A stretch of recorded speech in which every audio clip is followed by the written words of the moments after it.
All right, LSO, if we can go back online, if you can just let me know when we're there. Right on time.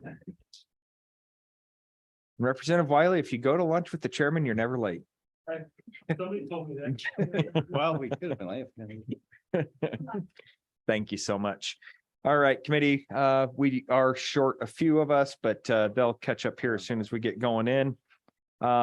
So my goal, just so everybody's aware, is to try to squeeze in a little ahead of schedule here, if at all possible. I'd like to see us, if we can't wrap this up here in just about 2.5 hours is our maximum. I'd like to try to do it about 2. So with that, we have got EV and autonomous vehicles. And the reason I think we might be able to pull this off is I do know that YDOT, as well as Mr. Pickard and his group, have worked hand in hand over this, and we'll be able to jointly attack this, and we probably won't have a ton of information. I think we'll be able to get this put forward for all of us to understand cohesively in one shot. So with that being said, if we can have Mr. Pickard and the Alliance for Automotive Innovation, as well as the Department of Transportation, join us.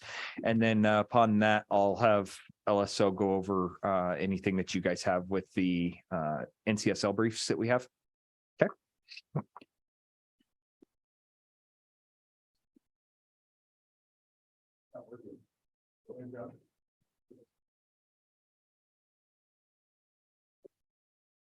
All right, and Director Rusby, I'll have you go ahead and start us off, please. Thank you, Mr. Chairman, committee. Just quickly on a NEVI update. There was a lot of work done by the team, as well as on the FHWA side, to negotiate some part of the NEVI to where we could get down from every 50 miles to, I think they negotiated out to 7 potential locations along the interstate corridors. So that was negotiated. Very diligent work on everybody's behalf. After digging a little bit deeper into the actual requirements and some of the stipulations with the funding that came along with that program, and just for a little bit of education, the program was that we would spend those dollars to build those charging stations, as well as give 5 years of operations and maintenance. And so then after that, then it becomes the contractors, the person who signed the contracts to carry that forward and keep it going. Unfortunately, doing some of the data, some of the market that we have, or analyzing some of the data and the market research that we have, it would take a significant amount of time for it to ever pencil out. I think the term of almost 20 years before that would pencil out.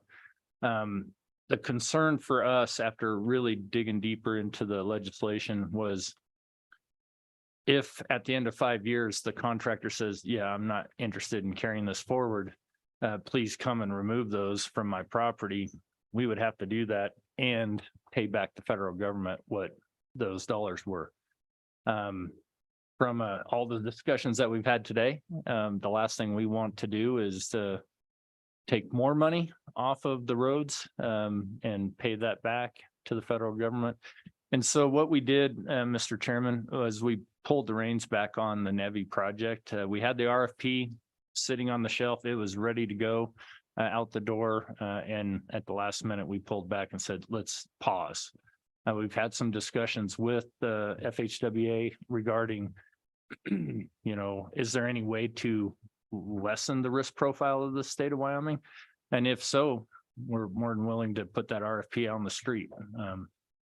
If there's not, then I'm having a really hard time putting the road funding at risk going into the future. So that's really kind of the NEVI update per se.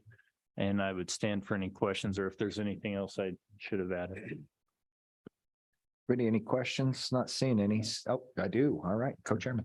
So imagine that we need a waiver or something like that to the requirement that's problematic, if I remember correctly, is you have to have a station every 50 miles, and that just doesn't make sense at, say, along I-80, where you just don't have the infrastructure there. You may not even have electrical service, in that area per miles. And so there has to be some opportunity for a waiver. I'd imagine some understanding that the governor even went back to DC and had a very productive discussion with senior members of the Department of Transportation. I'm just wondering, who approves that waiver, and it's kind of that age old, advice I got, and I'm glad I did is, don't take no for somebody who can't tell you yes.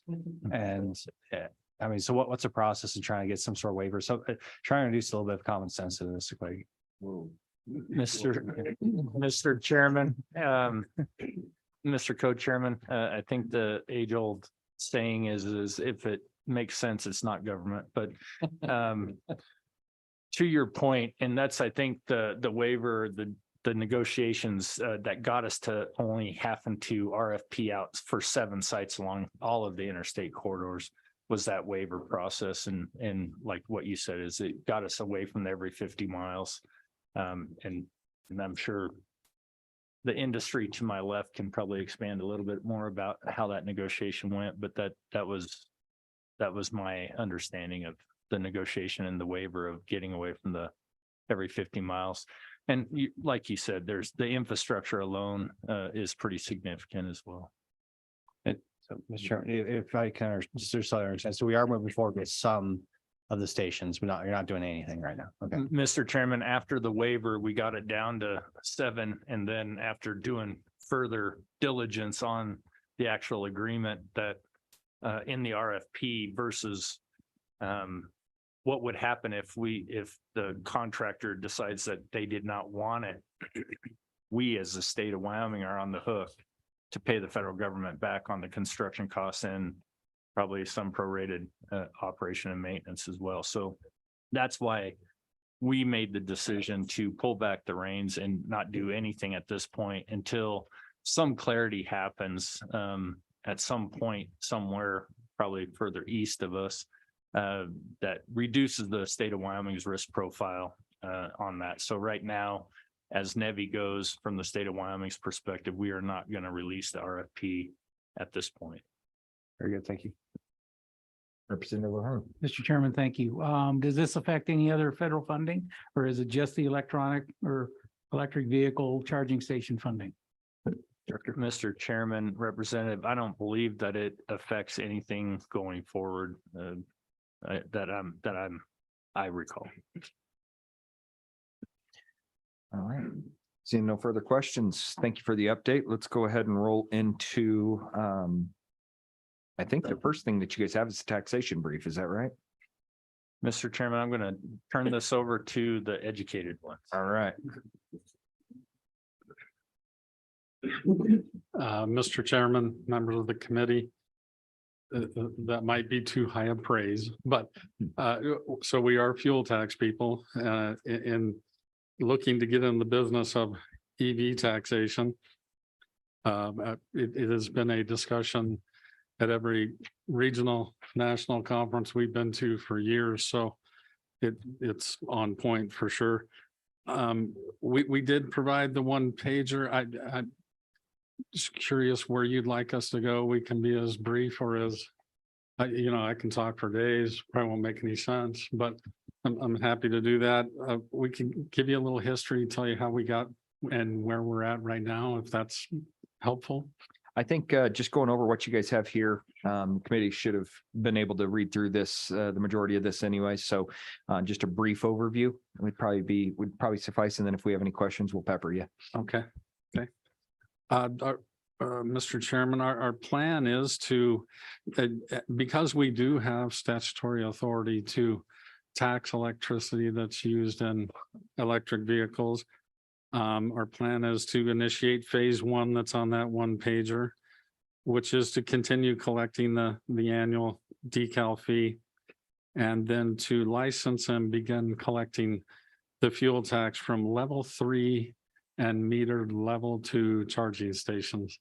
And that's kind of an important distinction as we get down here a little further. Per statute right now, we can collect that tax based on the gasoline gallon equivalent, which is described in statute. So the point of taxation would be at the dispenser, the charging station. There would be 0 legislative action required to do this. And then we would need to go through the rulemaking process. we already have alternative fuel rules, but we need to add to them. So we would need to work through that process. And so we've identified without all the history, Kim and I started down this road a year ago. And so we've done a bunch of the work, and our IT folks that we partner with have done a good amount of work to our system to be able to have these people electronically file. They told us they're about 6 months from wrapping that up. And so that would give us time to do the rulemaking and answer a number of other questions that we found in the last year that we need to address. So we say by December 2023, we could begin collecting the tax. I think, I'm sure somebody said this before, but I don't know that I've ever said it. Like, it's important to know that in Wyoming, and we learned a lot of this when we traveled the state and talked to people that own these charging stations and talked to a number of people that drive electric vehicles. In Wyoming, we're probably going to collect most of the tax from these, probably April through September. A lot of these charging stations have very little traffic when it's windy, snowing, crappy outside, right? So if we start in December, there's some upside to that for us as far as administering it. We plan to have some people file test files, but we could work out all the kinks before we get to big time reporting, which might be the following April. So then the proposed phase 2 is to license, and this is where the distinction between the charging stations gets important. License and begin collecting the proposed annual level 2 license fee from unmetered public level 2 charging stations. So this license fee that's referred to as not currently in statute. So that would require the language to be added to our statute. And the whole idea there is these level 2 charging stations that you see at hotels, and we found them everywhere, sub shops, you name it. Most of them are not separately metered. They are just wired into the hotel or whatever. So when we were out talking to them, we learned, and some of them told us it could cost $7,000-8,000 to put a separate meter on it. And short of that, they would not have the ability to remit tax. They wouldn't know how much is going through that charger in a month or a year. So kind of anticipating that that's problematic, we propose this license fee that we would charge those unmetered stations, almost grandfathering them in with some language that would say any new electric charging station, level 2 or 3, must be separately metered. So at some point, these would get replaced, and then we would no longer be collecting this special fee. But that would allow us to collect from all level 2 and level 3 charging stations. Another wish would be to transition from taxation based on that gasoline gallon equivalent to the kilowatt hour. Many states are in these discussions right now, and just a little history. When we worked on the alternative fuels article in 2014, electric vehicles were they were around, but that wasn't top of mind. What was very top of mind was compressed natural gas. So we were ahead of the curve by including electricity in the alternative fuels article. But the National Weights and Measures recommendation at that time was to use the gross gallon equivalent. We have now evolved to where it makes more sense to use the kilowatt hour. So we would propose a change to the kilowatt hour from the GGE. And then there's another new piece in here, and that would be to begin processing refund requests from Wyoming resident EV owners who have paid, that have the decal already, that have paid the tax at a public charging station. And so that would be really just to anybody that's already paid for the decal. Most of the time, they're going to charge at home. If they charge at a public charging station in Wyoming, they could come back for a refund. We would propose that be like a semi-annual process. Certainly not a monthly process, because that could be a lot of refund requests for 45 cents or whatever the case may be. So again, the point of taxation would be at the EV charging station. And then the legislative action proposed would include that new fee changing to kilowatt hours, a semi-annual refund process. And then there's some additional language we would like to add, like to our definitions, to some places in statute, just to firm it up, clarify it better. And so we say we could begin doing phase 2, April or July of 24 or 25 or whatever your pleasure might be, right? So that's the big plan. We're all set to go, and thanks for having us. Yeah, Senator Cole. Yeah, thank you, Mr. Chairman. Just a quick, I guess, question about what's your how are you justifying using just the KW for miles traveled, or however we're going to talk about gasoline equivalents don't work. I think you've identified that. But if I go to KW, is it some connection to the amount of miles traveled on a Wyoming road and to a tax associated with miles travels for usage, so we can cover maintenance costs more accurately? Is there have you done any, I guess, looking into that, or how'd you come up with being what's your justification for KW as representing an appropriate tax that you'd collect for burning gasoline? Mr. Chairman, Please. Senator, well, our justification would be the state of Iowa is going that direction. The state of Oklahoma is going that direction. Nothing like earth shattering. We don't have any additional wisdom other than we do believe that the gross gallon equivalent is insufficient, and the kilowatt hour seems to be the gallon.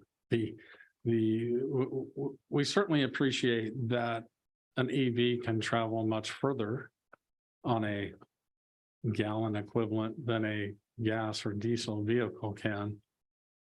And if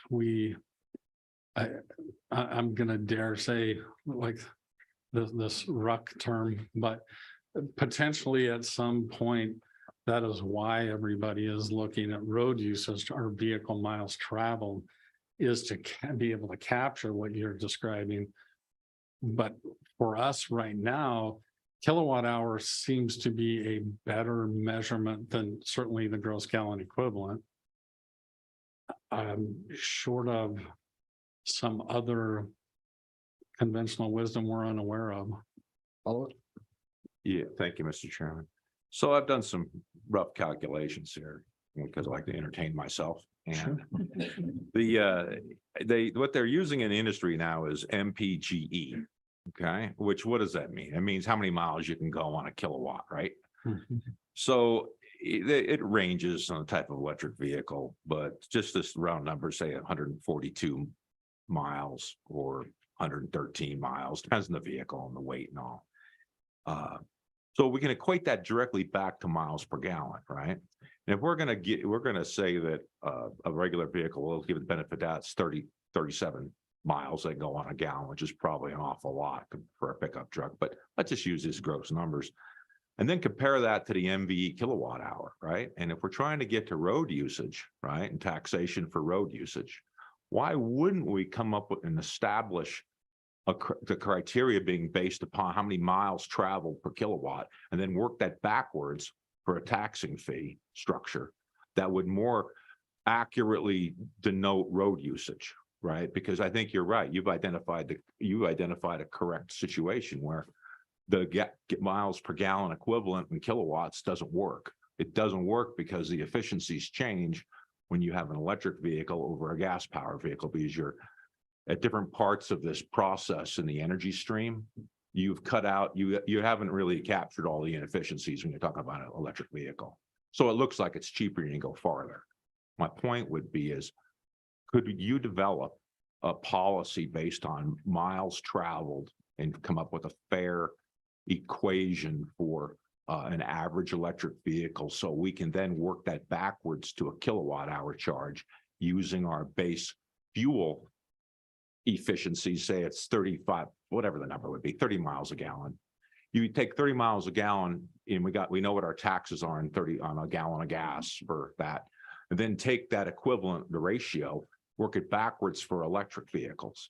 So we more accurately tax them for what they're actually using for road usage when it comes to paying their fair share of the road maintenance.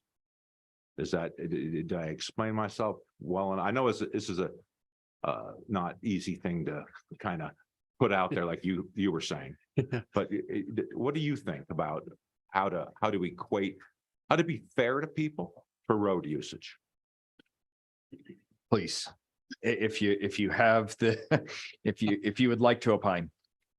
Mr. Chairman, Senator, what you ended with is what we would hope to achieve, and that is fairness, right? That's as a taxing authority, that's certainly what we want to have as an outcome, as fair taxation. If I'm understanding you correctly, and I might be on a slower horse, but I think that's achievable. I think there are so many variables, right? Just like you said, one electric vehicle, they say can go 300 mile, except if it's going from Riverton to Rock Springs in the wind and the snow, then it can only go 100 miles, right? So how do we use all of that to arrive at a fair formula? No doubt this is complicated stuff. Now these guys at the other end, they're probably gonna say, "Oh, we got that all figured out." Maybe they can hand us the formula, but I think we're wrestling with the same kind of ideas. What is the best way to do it? And then on the other side is, well, we should be doing something, right? So. Okay. Yes, Mr. Co-Chair. Yeah, I mean, I imagine it's not too terribly difficult, and the risk of sounding overconfident. If you look at the average mile per gallon, according to my cell phone, it's about $25 or 25 miles per gallon on average in 2021.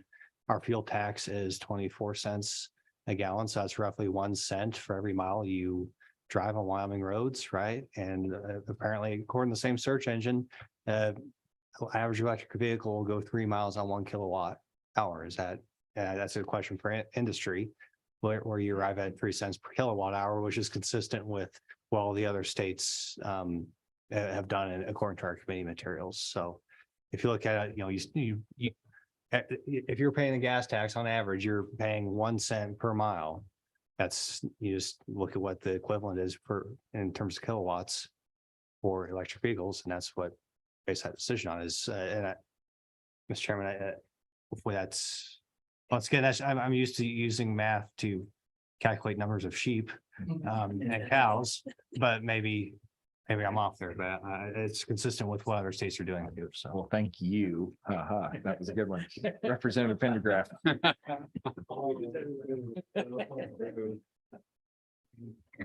At what point, Mr. Chairman, do we vote on impeachment? That was a groaner.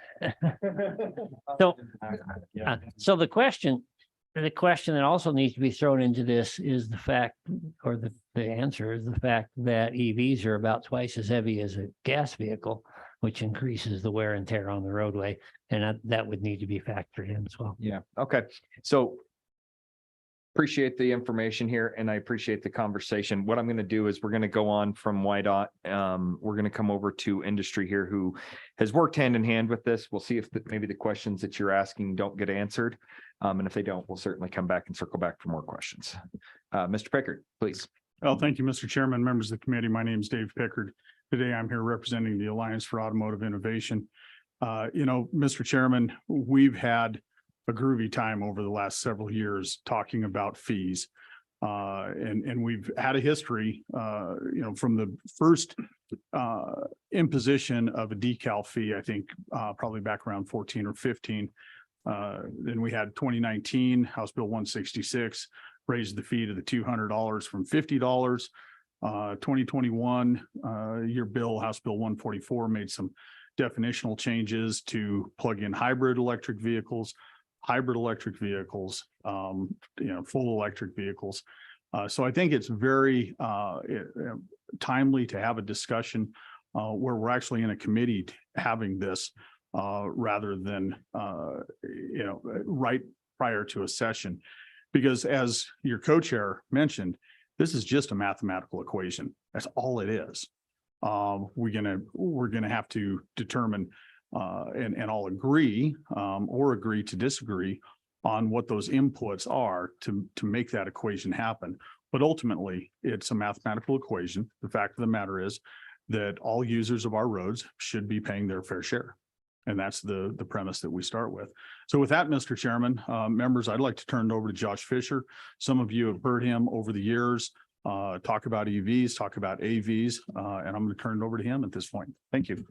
Mr. Fisher. All right, thank you, Mr. Chairman, and thank you, Dave. That's why he's so great, and we're so happy to have him here representing us in Wyoming. For the record, my name is Josh Fisher. I'm the Senior Director of State Affairs at the Alliance for Automotive Innovation. What is the Alliance for Automotive Innovation? We are a DC-based trade association representing automakers. Our members produce about 98% of all the new vehicles sold in the U.S. every year. We also represent major tier 1 suppliers and other technology companies in the automotive industry. As Dave said, this does start with the basic premise that EV drivers should pay their fair share. And over the years, Wyoming has established their registration fee, EV registration fee. That's about $200. So that's one idea when you talk about road funding, right? And this is a conversation every state is having right now. I participate on various committees in other states that are maybe have passed the tipping point and have realized decreased funding through the gas tax, right? Because every state has relied on the gas tax as its primary source of revenue for road funding.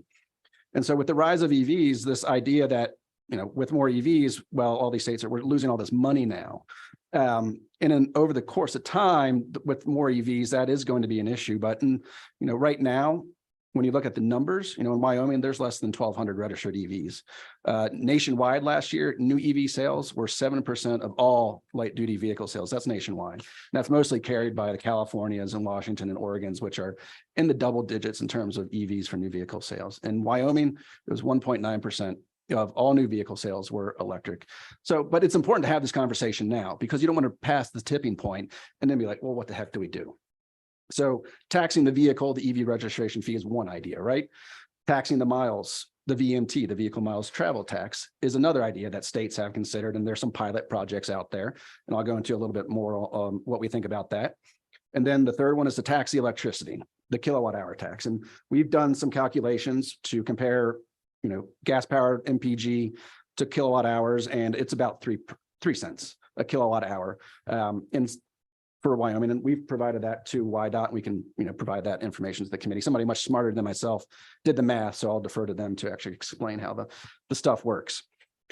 So, like I said, we believe EV fees are a reasonable approach to this, and EV drivers should pay their fair share, which is really a 180 for us from a few years ago. We are at first concerned that any fee on an electric vehicle would be a disincentive to a consumer, but we know that states really do rely on this fuel funding.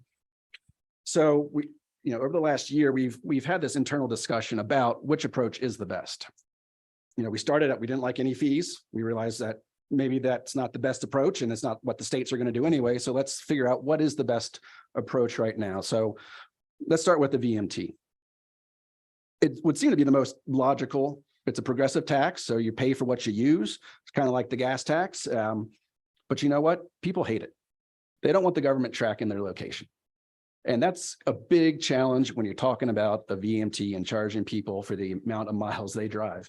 And then you get, I've heard a lot of conversations about out-of-state drivers, and with the VMT, you're going to have the same problem because you're not going to have a gas tax. Like this is, we're talking about a tax, right? It's, if you have a VMT, the idea is you get rid of the gas tax.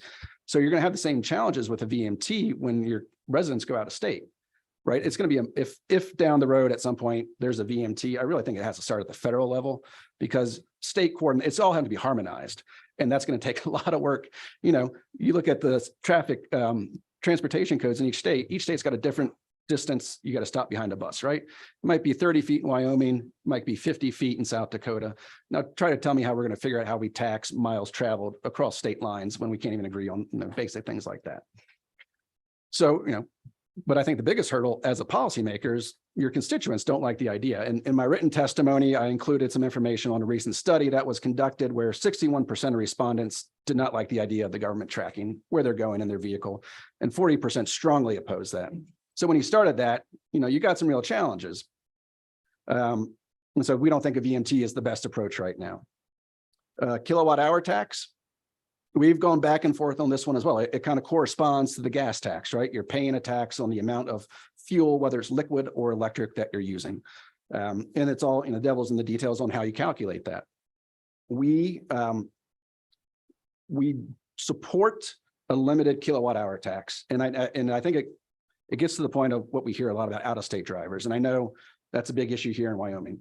So we support a kilowatt hour tax on the public DC fast chargers on highways, because that's most likely where you're going to find a lot of the out-of-state drivers.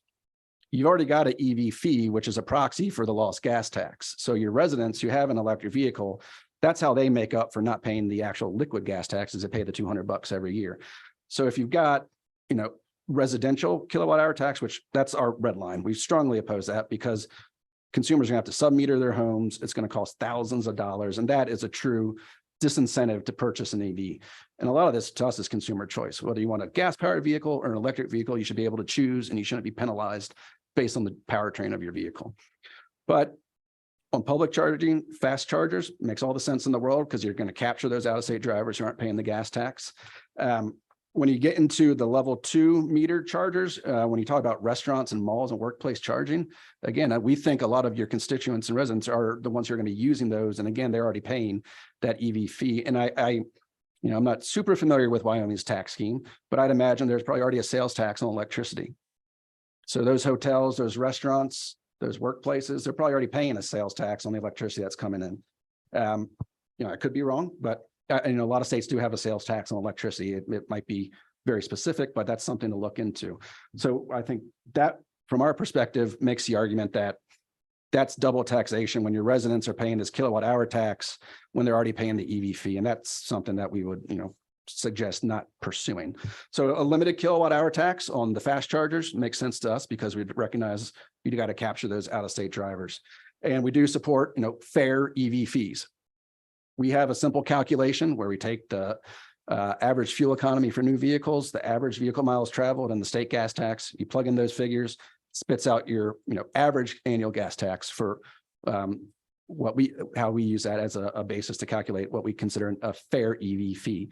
The numbers we use are a little below 200, come in a little below 200. So we would argue that the current $200 fee is a bit future-proofed at the time, and would not suggest raising that right now. Obviously, if your gas tax increases or other things change or VMT increases or efficiency goes down, that's the formula. And we think that's the easiest way to do this. You can atomize these fees down to an individual if you really wanted to, but that's a lot of work. You're going to spend more money than you're probably going to take in on some of this stuff. And as policymakers, I think the real goal here is to provide a fair, easily defensible fee or tax structure that you can take to your constituents and say everybody is paying their fair share for the roads. Everybody's using the same roads and everybody needs to contribute to their upkeep. And so to summarize, fair EV fees, we support that. Limited kilowatt hour taxes, we can support that. VMT, we just don't think that's the way to go right now. Down the road, that might change, but we really think leading with a fair and reasonable EV fee is the best policy at this time. So happy to answer any questions. All right, Mr. Fisher, apparently you missed this morning's session because I heard multiple times the federal government's really good at what they do and they're always here to help. So I heard that. I came from that direction. I don't know if I can. Committee, any questions for Mr. Fisher? Yes, Senator Cole, please. Oh, thank you, Mr. Chairman. Yeah, just a few things. And the $200 fee in the state of Wyoming is actually low. Look at the average amount of miles traveled. They have it documented for the state. And then do the division on the average miles per gallon, then times the 24, and you come up with about, and that's just using that set of criteria, over $200, 210. So it's not high. I could argue it's low because of the miles traveled per kilowatt hour is so much greater than a gas powered vehicle. And I said it earlier why, but so I do agree though, that we have to have something that's fair and equitable and even for road usage. I think if that's our goal, it sounds like it's your goal, and that sounds like a great direction to go.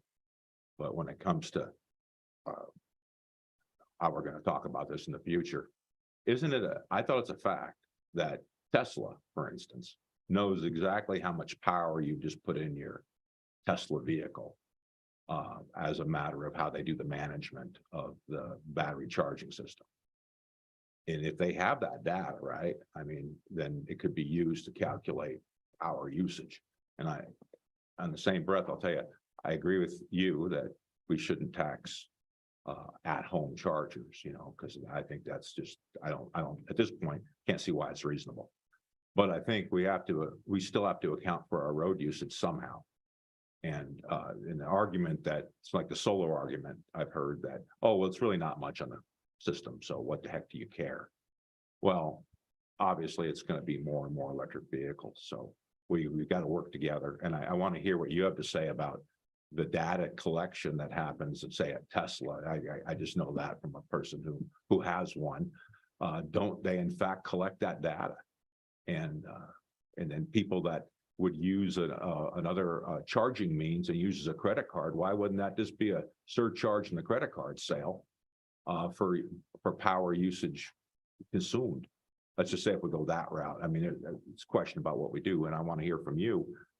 You still, I mean, out of all these different choices, road uses is what you like as something fair and equitable as opposed to gas tax.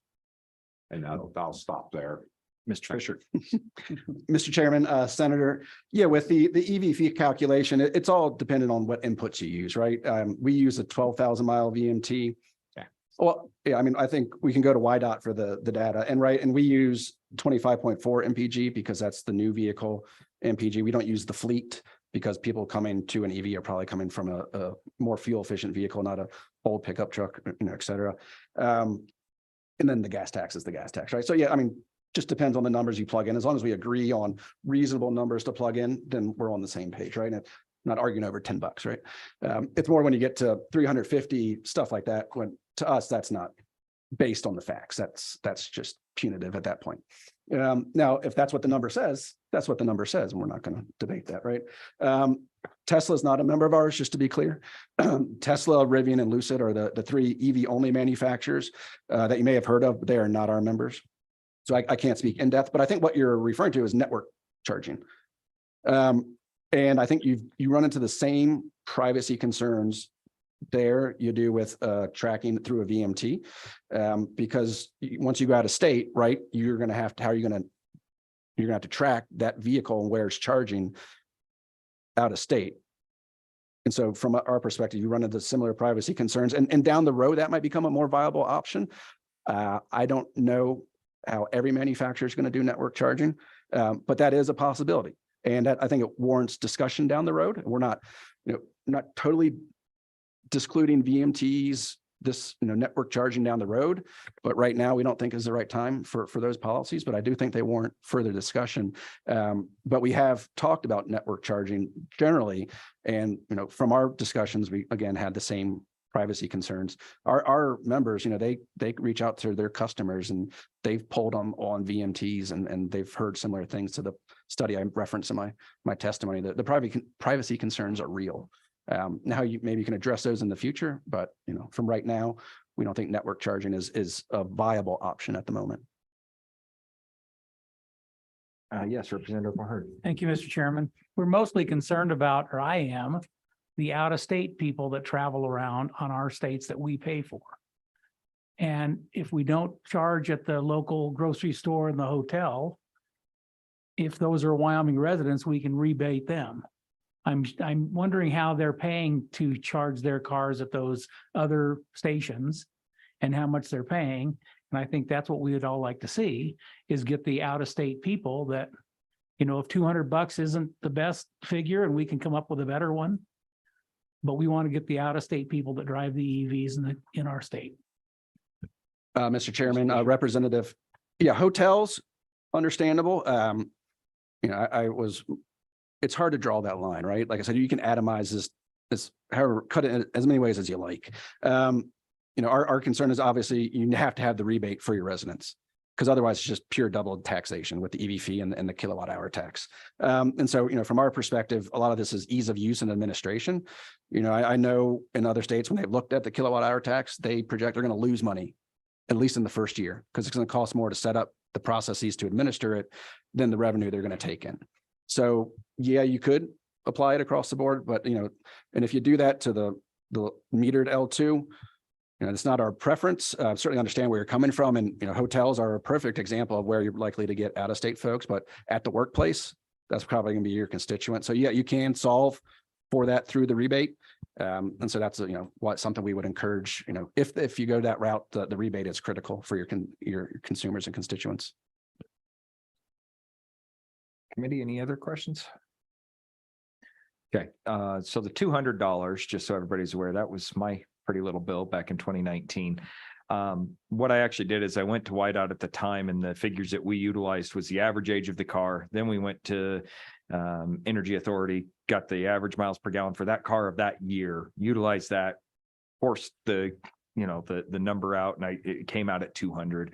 I think it's all a matter of whatever your inputs are, your output's going to be just that equal. So, And Mr. Chair, we're not suggesting you Oh, reduce sure. it or anything like that. We don't think it needs to be raised this year or so going into next 350 then. year.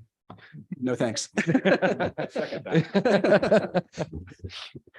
Mr. Pickard.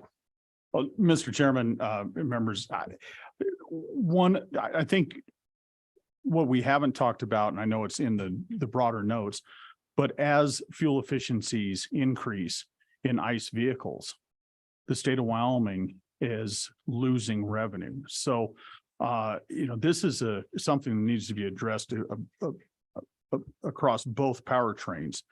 And YDOT, we completely understand the loss of revenue.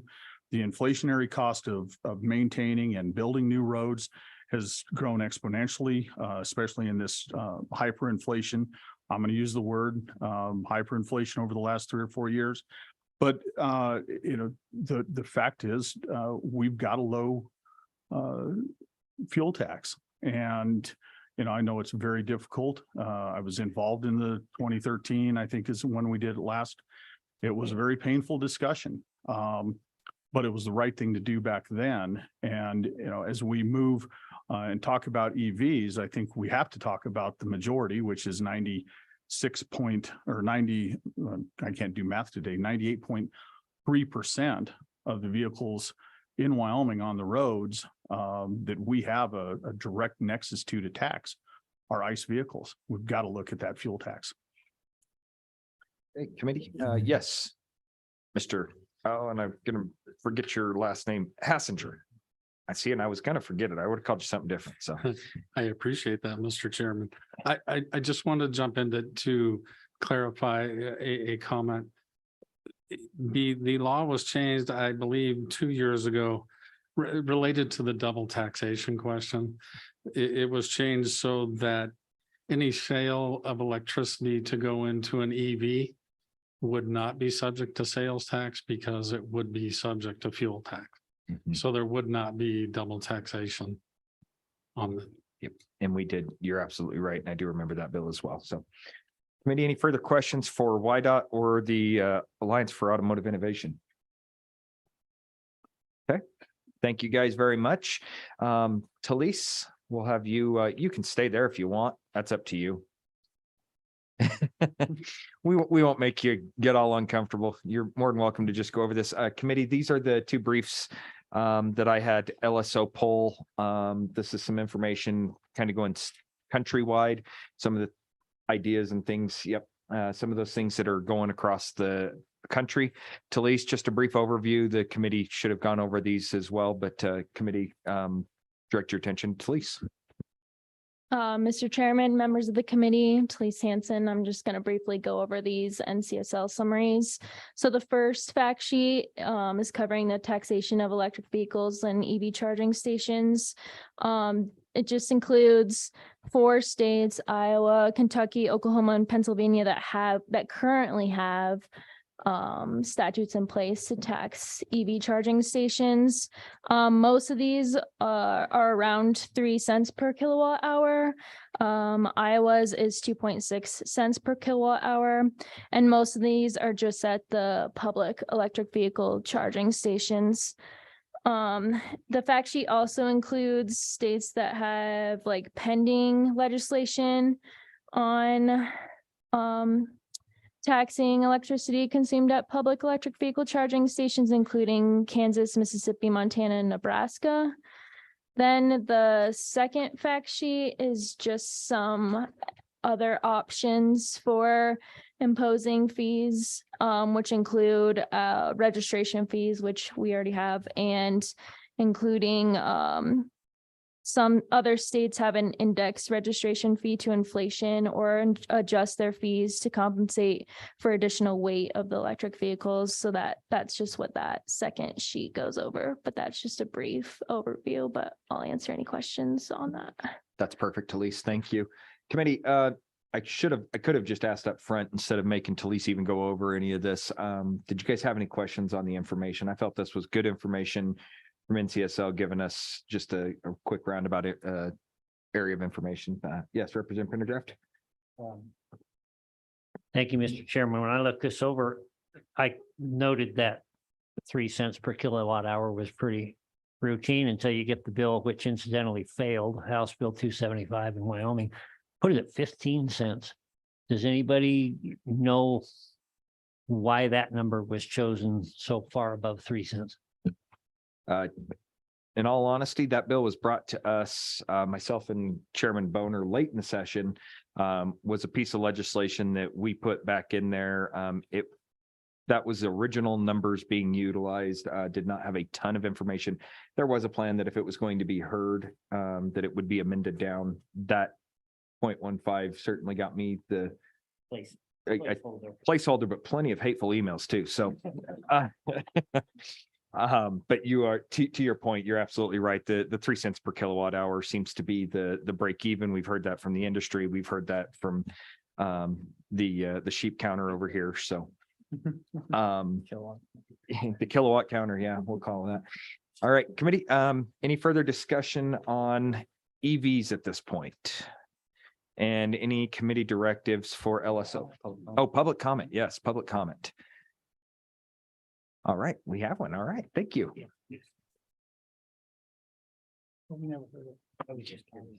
Please introduce yourself for the record, and the Thank floor is you. yours. Thank you, Mr. Chairman. My name is Kristen Gunther, and I'm the Vice President of Strategy and Partnerships at OtterSpace Electric Vehicle. We are a new Wyoming-based, Wyoming-focused electric vehicle charging company. We focus primarily on fast charging installations. We are working on several this summer. We actually have one going in at Lander right now as part of an agreement we have with Fremont County to put fast charging at all Fremont County museums in Lander, DuBois, and Riverton. DuBois will happen after this. Riverton will be next year. So we're excited about that. We're also working with the town of Pinedale, the city of Laramie, and we have some other projects in the hopper as well that I can talk about at a later time. So we are working hard to stand up fast charging in particular in ways that work really well for our Wyoming communities. So that means citing these in places where we're bringing this traffic into downtowns, toward our local amenities, into communities, so that when EV drivers stop and they plug in, they're not just sort of sitting in a parking lot somewhere. Hopefully they'll get out, they'll walk into our great county museums in Fremont County, they'll patronize local businesses in Pinedale, They'll visit the downtown shopping district in Laramie, et cetera. So we're working really closely with our partners on designing and setting up these stations. So I just wanted to provide that as a little bit of background because we're kind of brand new on the scene as a Wyoming provider working on fast charging specifically. And I wanted to say right off the bat that I really appreciated listening to this conversation and all of the work that WYDOT and the Alliance have done on this topic to drive the conversation forward. I think that we really concur with a lot of what has been said to the committee today. Number one, our interest certainly as a Wyoming business, we want to make sure that we are clear that we agree with and support the need for EV drivers to pay their way and to support the maintenance of our roads. Certainly, as we see declines from the gas tax, we want to make sure that we are looking for revenue replacement from these kind of next generation new vehicles that is equitable. So our primary interest besides that kind of piece, one, making sure we consider the full range of solutions on the table, just to make sure we're building the best approach possible for Wyoming, not just for the next few years, but for the long term.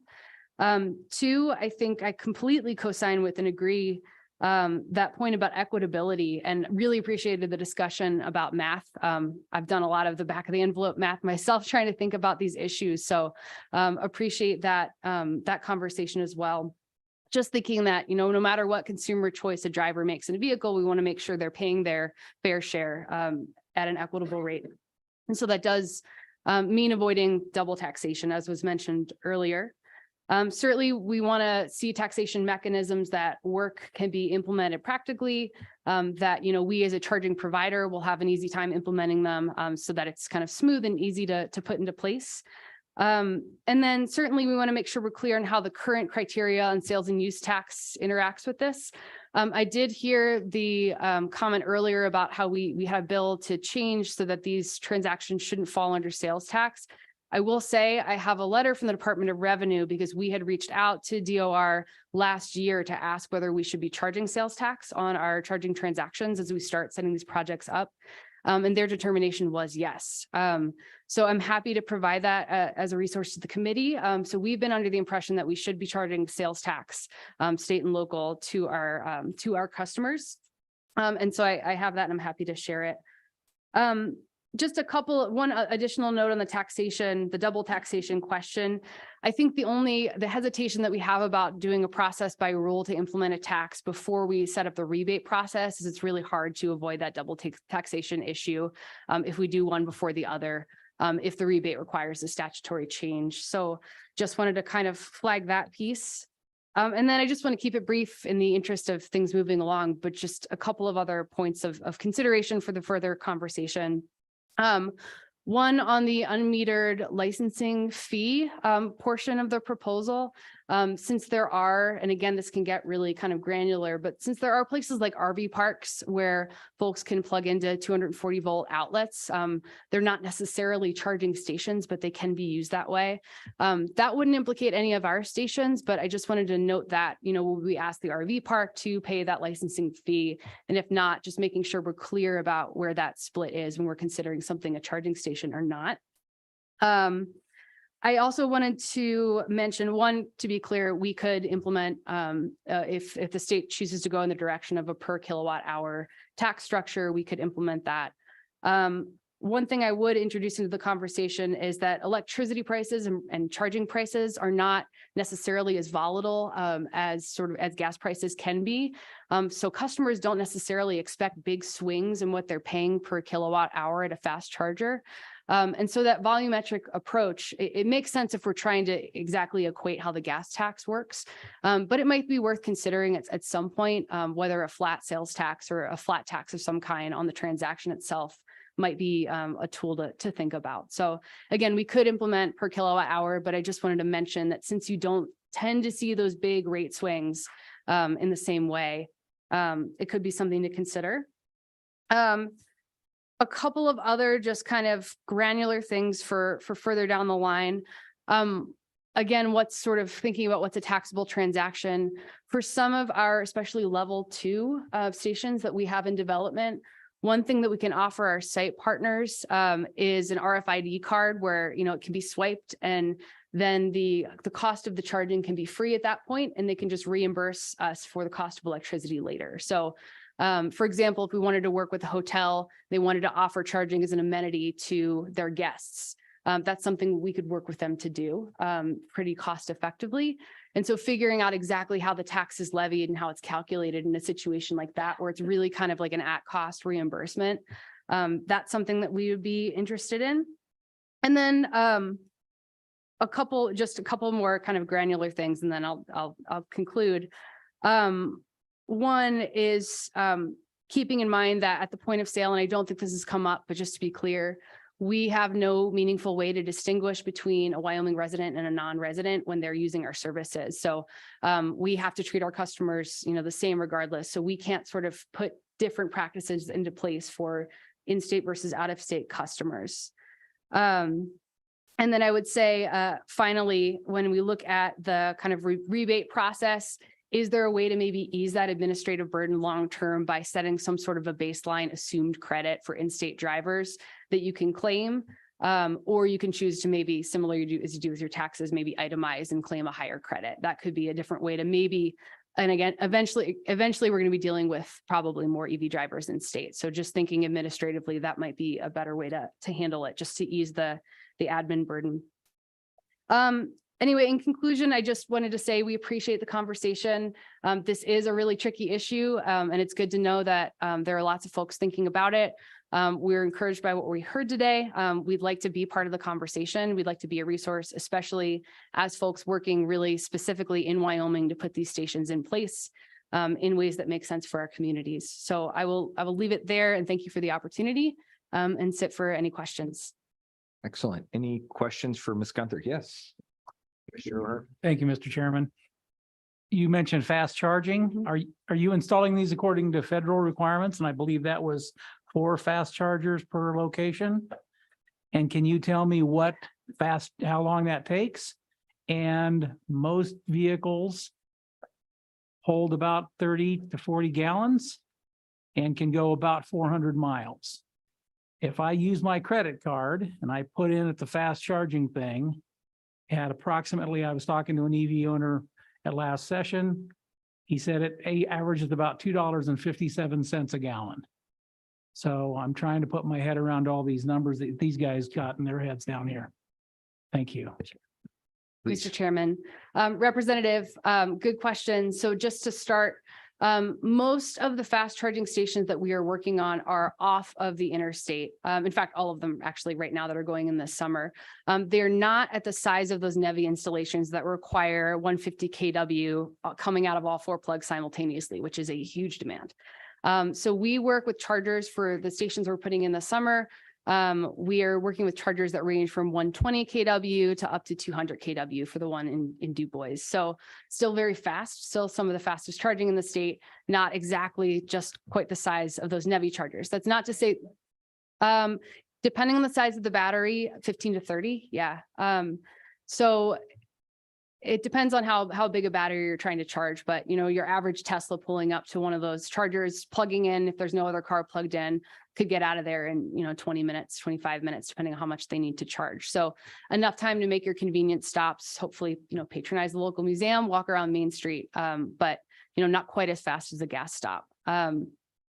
So I'm trying to think in terms of the range, that might be better for me to follow up with just some calculations so I can show kind of how range interacts with how fast you charge and the size of the battery. But I'd be happy to provide that information and follow up. Yeah. Representative Pendergraft.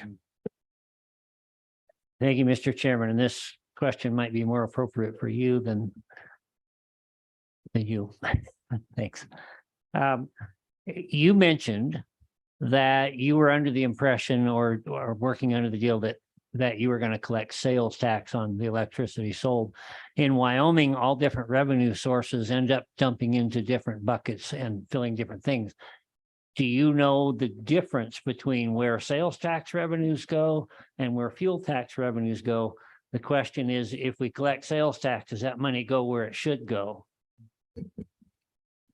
Yes, Ms. Gunther. Mr. Chairman, I think if the question is, does the sales tax revenue go in the direction of WYDOT, which would be the goal, I think, in trying to approximate the gas tax in these situations, then no, it's not.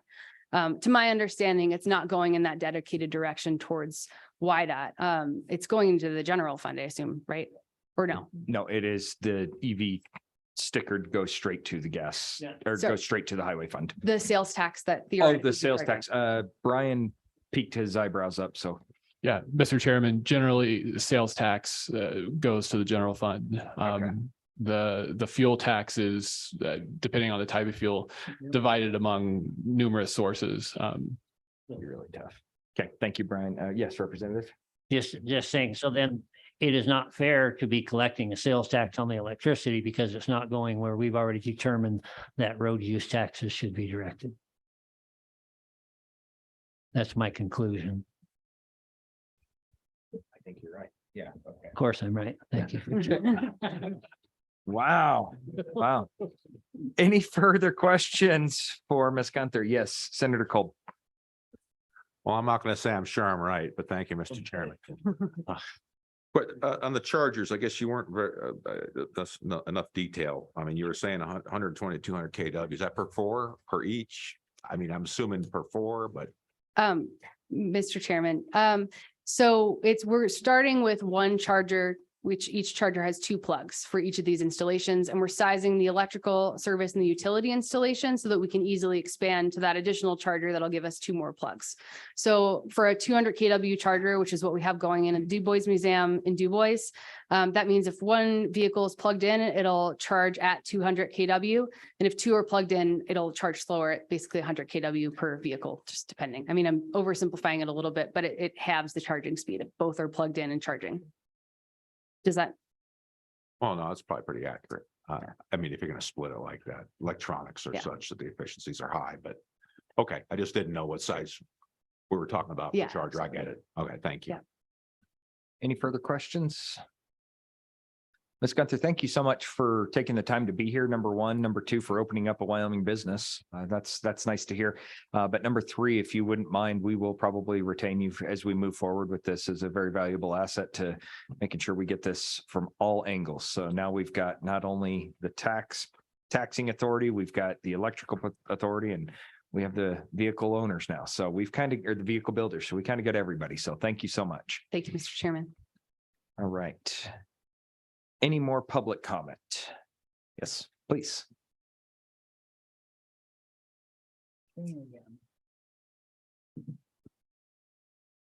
We got your name once, but if you wouldn't mind just reintroducing yourself. Yep. Yeah, Shane Sweat with the Wyoming Professional Towing Association. Seems how I have to do the dirty job. When these get cleaned up from an accident or something, nobody wants them. I can't get rid of them. I have to take them to Colorado. They want $5,000 to dispose of the car. The rapid charging system I've seen on YouTube has recently come up and they're catching fire when they're there. So we need to make sure we have the right charger if we're putting them in somewhere, because YouTube's just blasting the airwaves right now with these rapid chargers. The car can't keep up. That's it. Thanks. Thank you. And now we've got the towing. I'm going to keep you on record too, because. Yeah. All right. Any further public comment? Do we have anybody online? Okay. Forgot to ask that this morning, but I figured you probably would have thrown something at me if we did. All right. Committee, we'll go ahead and bring this back up to the dais. Any directives for LSO, bill draft ideas, thoughts? Senator Cole? Yeah, thank you, Mr. Chairman. At this point, I think YDOT should come back with a miles equivalent for road use as it pertains to EVs. Let's get averages. Let's find out what our average vehicle is. Tesla, I can tell you, weighs almost 4,000 pounds. Go back and find the average miles driven in the state of Wyoming. That would just be for the $200 fee to verify that. But more importantly, we somehow get a legitimate calculation that encompasses road use by EV vehicles to make sure it's comparable to gasoline use in the state of Wyoming for the purposes of receiving road use taxes. Okay, committee, anybody else?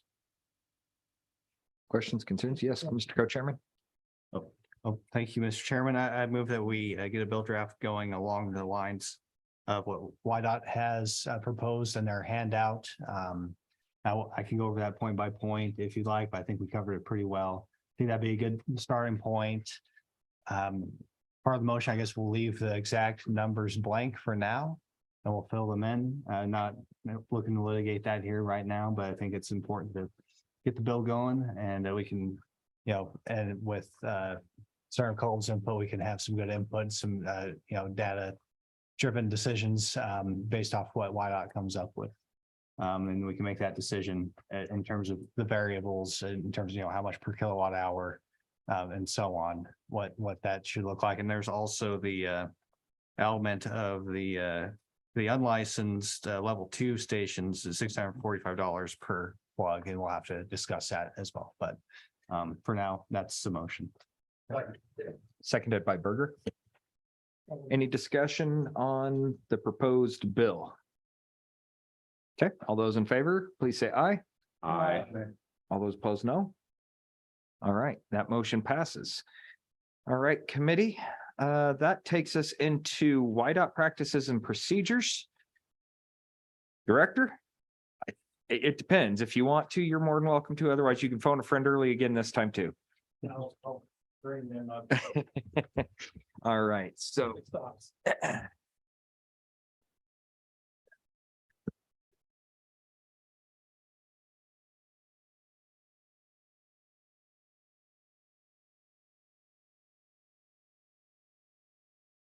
Mr. Chairman, if I could, there was several topics on requested to be discussed on this topic. One of them was how does YDOT determine when to open and close roads? And I'll bring up my assistant chief engineer, Tom Dehoff, and Highway Patrol as well to discuss that. And then we can go into how does YDOT award contracts, change orders, contract fulfillment, and spending authority. And I believe there's some information that was distributed, and then we'll bring up the chief engineer as well on that topic. And then how does YDOT manage careers and management from internal versus external conversation? I'll bring up Taylor Rossetti at that point. And then we'll wrap up with how does YDOT become more efficient and innovative, and I can wrap that up going forward. So with that, Mr. Chairman, I'd like to ask Assistant Chief Engineer Tom Dehoff and to come start on the closure side of the house. Excellent. Tom, welcome back. And the floor is yours when you're ready.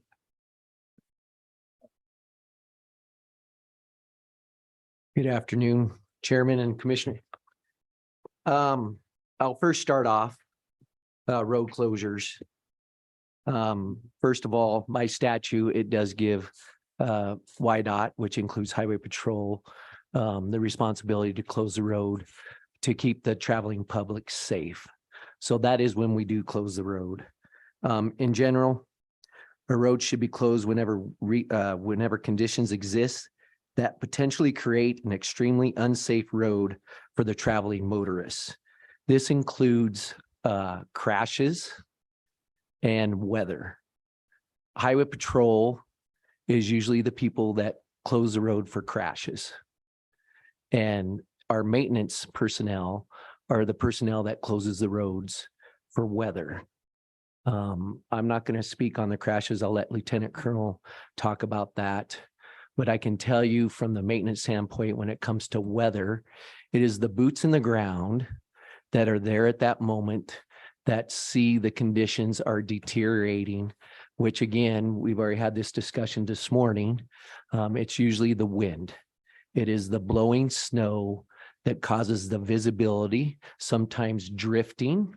Sometimes we cannot stay up with the drifting. You saw that this year between Rollins and Rock Springs, where there was so much snow and so much blowing snow, even though we have enough plows out there, as soon as the plow goes through, the wind just blows the snow back there. So usually it's visibility and sometimes it's drifting. I'm going to turn it over to the Lieutenant Colonel to talk about the crashes. Lieutenant Colonel, you let the captain off the hook for the afternoon, huh? Mr. Chairman, Committee, Josh Walther, Wyoming Highway Patrol. Yeah, maybe. He might be up in a little bit. To Tom's point here, it's 100% safety related for us. If even if we have a crash, but we still have a lane open and we can get traffic by in a safe manner, we try to keep it open. I can assure you the last thing we want to do is close an interstate. For various reasons, but we will for a couple of reasons. We think there might be subsequent crashes or people's lives are in danger. So we have a major crash. We have troopers on scene. We have first responders on scene, record companies on scene, and it just makes sense to close it because there's too many people on a scene. We'll close it down. As far as when we open it after a crash, it's as simple as that. If the crash is cleaned up, our plows have been able to maintain that area and we can open it. We don't believe there's going to be subsequent crashes in that area, then we'll open it. But if the road closure caused maybe some plows to not be able to get by and the conditions worsened, there's blowing snow, there's fog, whatever it may be, we'll keep it closed. Bottom line is we want to keep it open as much as we can, but we don't want additional crashes. And we don't want to sacrifice anyone's lives. So we'll keep it closed as needed. Yes, Representative Stiver. Thank you, Mr. Chairman. Question I've got is the rolling closures. It might be closed between Laramie and Cheyenne. And the roads are good from Laramie all the way to Rock Springs or Evanston. And you guys have closed them. Can you explain the rolling closures? Mr. Dehoff. I'm prepared for that one also. So, Mr. Chairman, Representative, you are correct. So, WYDOT does have the Wyoming Travel Authorization Program. This allows drivers to register and receive authorization to travel on portions or otherwise closed roadways to facilitate local travel. So when we do close a road, there is usually a hard closure for that. When too many trucks get to that hard closure and start to put burden on the local, let's just say Rawlins, let's say it's closed between Rawlins and Rock Springs. If we start bringing all the traffic to Rawlins and they do not have enough parking or accommodations to take care of all the truck drivers there, we will back that rolling closure up to Laramie. So that is a rolling closure. And then what we will put in place is a rolling closure authorization to allow locals to keep traveling, but to keep the trucks, the long haul trucks from overtaking those towns to, to accommodate them. Does that answer your question? We'll take this one offline. Yes, Representative Berger.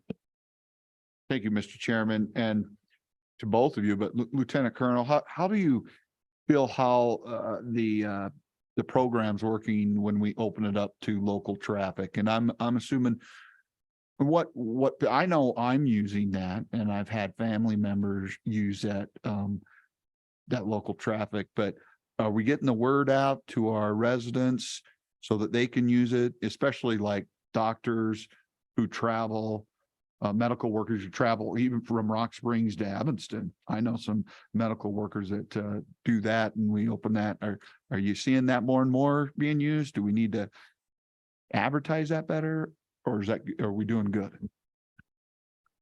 Lieutenant Colonel. Mr. Chairman, I'm not sure of the exact number, but being on the WTAP committee and one of the approvers, I believe at our height, we had 18,000 people approvals for authorized travel. So this winter, of course, they roll over. So once they're approved for a 12-month period. So they drop off after that 12-month period. But I think at the height, there's over 18,000. So I think we're doing a pretty good job at advertising. In fact, I think that was a record that we had for this winter season. Can always do better, I suppose, but that's a lot of folks utilizing the authorized travel program. I'll say that every Cowboys basketball game or football game, you see it advertised, and every morning when I open up Cowboy State Daily on their weather, it's there. So yeah, I definitely think you guys put a lot of emphasis out there, making sure that people know that if they need to use it, they can. So committee, any further questions? Yes, Senator Culp. Thank you, Mr. Chairman. Just a general question about road closures for whatever reason. I've had the opportunity to drive on them and frankly, I was confused or baffled why they were even closed, closed to local traffic, and say in my locality, southwestern Wyoming.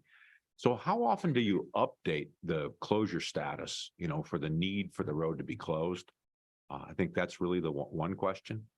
And the second one is do you analyze every single road to be closed or not closed for I don't know what the reason was, but it just seems like when you drive on a dry road, the general public would just flip out when they find out the road is dry, there's nothing going on, and yet the road's listed as closed. So that's I say just from the public's concern, and I'd just like to hear what you had to say about that, Colonel. Thank you. All right. Lieutenant Colonel? Yeah. Mr. Chairman. It's a really broad question. I've had the same frustration, but keep in mind too that some of these are rolling closures. So we may have folks coming to a gate in Cheyenne and we're closed in Rock Springs, for example. I realize you mentioned local traffic, so maybe there's some local examples there too. But bottom line is we're not perfect. We try as best as we can to open it as soon as we can, but if it's a rolling closure, it's tough. It's tough when you look on the web cameras and see it's sunny and 40 and you name the area, and then we have a blizzard in Elk Mountain. So that's a part of the problem. Another, it just depends on the circumstance, but there's a crash. I mean, we could have completely dry weather, and just because it's wintertime, people think it's closed because of snowy roads, and it could be a crash, a full lane blockage crash that we're trying to clean up. That's obviously only one specific area, but you look at the web cameras and you just don't see it. So just a couple examples. As I stated in the beginning, we absolutely do not want to keep a road closed longer than we need to. It causes a strain on all of us, strain on the public, a strain on YDOT, and a strain on resources around the state, income to the state, whatever it may be. So we don't want to keep it closed, rest assured. Follow it. Thank you, Mr. Chair. Yeah, I'm sorry. I should have been more specific. I try not to be mostly, but it's the roads north of I-80 between Evanston and Green River. Okay, there's a whole system back there you can drive, not on 80 when it's closed, but north of there. So I was physically driving on that particular set of roads before it cut over where the Trona mines are, and you can drop down. Those are the roads I'm talking about, and they were listed as closed. Fortunately for Senator Kolb, there was no closed sign, so I just kept on going through. But there was nothing there. It was dry roads. And a lot of folks in my area utilize those roads to get home because I-80's closed, like you say, for good reason with a crash. So I'm talking about that set of roads, the ones that are north of 80 that are used as back roads, regular, they're YDOT roads, but they're used to get home for people, say in Rock Springs and Green River area. And that's what I was specifically talking about. I'm sorry I didn't elaborate. Senator Colonel. Mr. Chairman, Senator Kolb, I don't know that specific example. If you want to give me the dates, I can certainly look into it and figure it out. Like I said, we're not perfect, but my guess is there was a valid reason for them to be closed. I just don't know what it is. Lieutenant Colonel, and actually maybe even for you, Director, I just got a text message from Minority Floor Leader Yin asking, similarly situated with I-80 rolling road closures and what's occurring when it comes up to Teton Pass, with truck traffic being, I see him sliding that over. I don't want to answer this. That's right. Yeah, it's okay. You're covered now. But the question is there anything being done to enforce or heavier enforcement on the pass? Their belief is that these are trucks literally doing diversion to get away from going over I-80. Is there a heavier emphasis on the Jackson or on Teton Pass during the winter months to try to alleviate some of that strain, because they've had a record number of truck accidents up there this year? Yeah, Mr. Chairman, I was asked this over the legislative session and we pulled some data, and we're doing as much as we can up on 22 and up on the pass and in that area. And so are the deputies, as many details as we can have up there we're having. Bear in mind, we're shorthanded. We're shorthanded. We really don't have any troopers that live in that area simply because they can't afford it. They're down south in Star Valley or south of there. But I was frankly surprised at how often we're up on 22 and how often we're running details and how much enforcement action we're trying to take.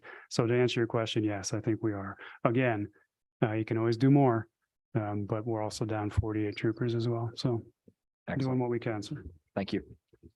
You do want to. Mr. Chairman, I don't know that I'll answer that question. I thought he did a great job on that one, but just to hit on a couple points of trying not to beat our head against the wall and thinking that we're going to have a different result. The commission did set aside some money for us to start looking at into housing in that high income or high expensive area in hopes to help eliminate some of the issues that we're having, not only for highway patrol, but for maintenance as well. I just like to touch on a few things in my travels in my short 9 weeks here, getting out and talking to the people on the ground. As Tom said, it's the boots on the ground that are making the closures and making the openings. However, where I'm feeling the pinch from the people on the ground is there might be some political push to get the roads open sooner than they're ready to get them open. I had a highway patrolman Tuesday, very emotional, talking to me about how they were getting roads open too soon and the roads weren't ready to be open, but yet there was a lot of pressure to get them open. And I get it. The roads closed for 2-3 days. But he was showing me video and photos of what he was sitting in, listening to the call over the radio saying, we're opening the road in an hour. And if I was sitting out there, I would have been dropping a lot of bad words over the radio and probably getting kicked off a wild link. But I just want you to know that all of us working, at least in the Cheyenne area, are very aware of the situation that we are putting our people on the ground that are doing the work, that we are empowering them to do the work to open and close. They're not doing it because they're not closing it because they're lazy. They don't want to get out and work. They're not doing it for that reason. I mean, they are physically making the calls to save lives. And I guess I implore some of the pressures that we're getting. I'm not saying it's you guys. There's all sorts of pressures, commerce. There's a lot of people calling Tom. He's the one that, and the PR staff are getting and fielding all the calls as to get it open, get it open, get it open. And we feel that pressure, but I want you to know that every time we succumb to that pressure, we're putting lives at stake. And so I just want to put that on the record that we're very, very keenly aware, or I'm keenly aware after just having those conversations. And I would highly recommend you talking to the district that in which you're at, talk to those people that are working the ground, asking some of the questions that you're asking us today, asking them, some of those, because they can probably give you exact specific reasons why they were open too early or open or closed too long. So with that, I'm good. Okay, thank you, Director. Any further questions, committee? Senator Cole. Thank you, Mr. Co-Chair. So I guess we could keep our roads closed till summer and eliminate all the danger, but I have another question though, and it comes to the culture. What is your opinion? Do you think WYDOT has raised the standard of what they consider to be safe? I realize you haven't been there very long, but is it a cultural change? Like, do we expect more as a society, or have your standards are the same, but the weather's worse?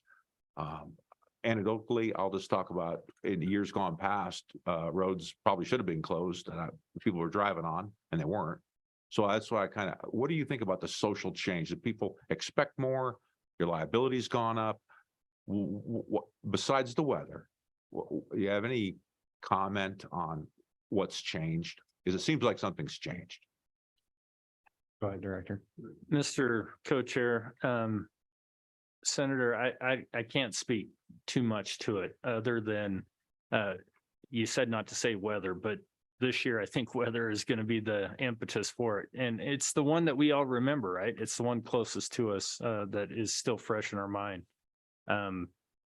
Talking to Tom, he's been doing this for 30 some years, and he's telling me that this is the worst year that he's ever seen. And so I'm believing him and Lieutenant Colonel and his team out there as well. So I think culturally, and speaking just for myself, you guys can answer it if I missed the mark. Culturally, I kind of said it earlier on in my earlier presentation. There's the people that work in these districts on these roads. They are so prideful of the roads that they get to maintain and the passion in which they get out and do this work. They don't want them closed any more than you do, or anybody that works these roads, utilizes these roads. So some of these guys were working 3 months straight without a day off, and 12 to 17-hour days, 18-hour days, depending on the day. And from the other thing I got hit up with is the spouses are very vocal of these individual employees. They hear I'm coming into town, they take time off work to come talk to me about, please don't let this happen again next year. Do what you can to get us some more help. So I guess that's where I would say the culture side of the house from the agency's perspective has not degraded to the point where we're closing because we just don't want to get it open. I think it's almost just the opposite. I just need more people. You heard Tom talk about we have enough plows and enough plow drivers. It was the wind and the blowing snow that kept it down. I think he's probably 99% right, but there is still that effort of the manpower that was diminished this year that kind of hurt us a little bit as well. But the pride and the passion kept as many of those trucks on the road. And then on top of that, you have people that don't honor a maintenance or an emergency vehicle out on the roads. And how many plows did we get hit this year? 30 trucks, 30 snow plows got hit while doing their jobs. Well, that's 30 trucks, and potentially the drivers, if they got injured, are off the road and not performing their job. And so you couple all that together, and it's a recipe for issues that we're having with getting things open on a timely basis. So I roundabout way of answering your question, Senator, but it gave me the opportunity to kind of, again, tell you what I'm hearing out in the field from the boots on the ground. Representative Berger. Mr. Chairman, thanks.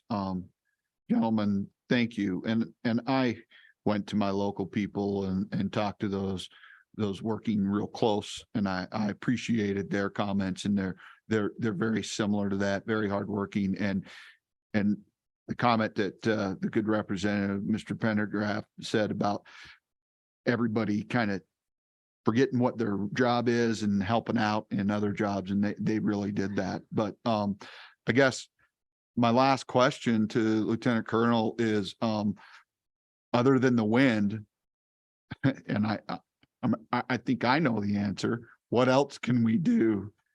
I mean, my answer is just tell people to slow down. How else can we help you guys? Because doing a tremendous job and a lot of strain on you with staffing and everything, and I get that, but what can we do? What can we tell our people back home? How can we help out? Lieutenant Colonel. Mr. Chairman, Representative Berger, it's a really loaded question. As you know, we're short-staffed, and the legislature, the governor's done a great job of getting us a couple of substantial pay increases, which is fantastic, and we greatly appreciate. And I think we're moving in the right direction. I'd say more than anything right now is understanding the safety message to put out that nobody likes to be inconvenienced. None of us do either. We're all humans, and when we have somewhere to get and there's a road closure, we all don't like it. We're all in the same boat. So some understanding there, but also just some time. Time to get fully staffed. I've heard from numerous troopers and plow drivers that we're the shortest we've been in years. And this is the longest, hardest season we've had in years. So you couple those two things together. That's why you guys are hearing more about it, is because you have people that are more and more vocal. And we had short staffing going on, and we had one of the hardest seasons we've had. So, but yeah, any help to get more employees, which we're in the same boat across the country. Law enforcement's battling the same boat, as are all employers. But if you have some magic wand there to get us more employees, that'd be fantastic. We are hiring, Representative. Lieutenant Colonel. And follow there- up? the switch isn't in Evanston, and then I came over to Cheyenne, and I didn't find the switch. Okay. It turns off. Yeah. Wind. Well, I have heard, my brother was in Highway Patrol dispatch for a long time, and he had a lady tell him that if we just turned off those fans outside of Evanston, the wind would stop blowing. So, yeah. Yeah. Lieutenant Colonel, I will say, when it comes to, what else we can do, it's the same thing that I've mentioned clear back with Kevin Holler and moving on forward. I think that there's also a lot of intrinsic issues and internal work that needs to be done within the Highway Patrol. And I think that starts with the leadership, right? I think that starts with you and the colonel, but the troopers that I've talked to across the state, I've got a lot of friends throughout the state. It seems like middle management seems to be kind of the concern. And I think that's kind of the growing issue is they feel like there's little to no room for growth. There's lack of accountability across the state.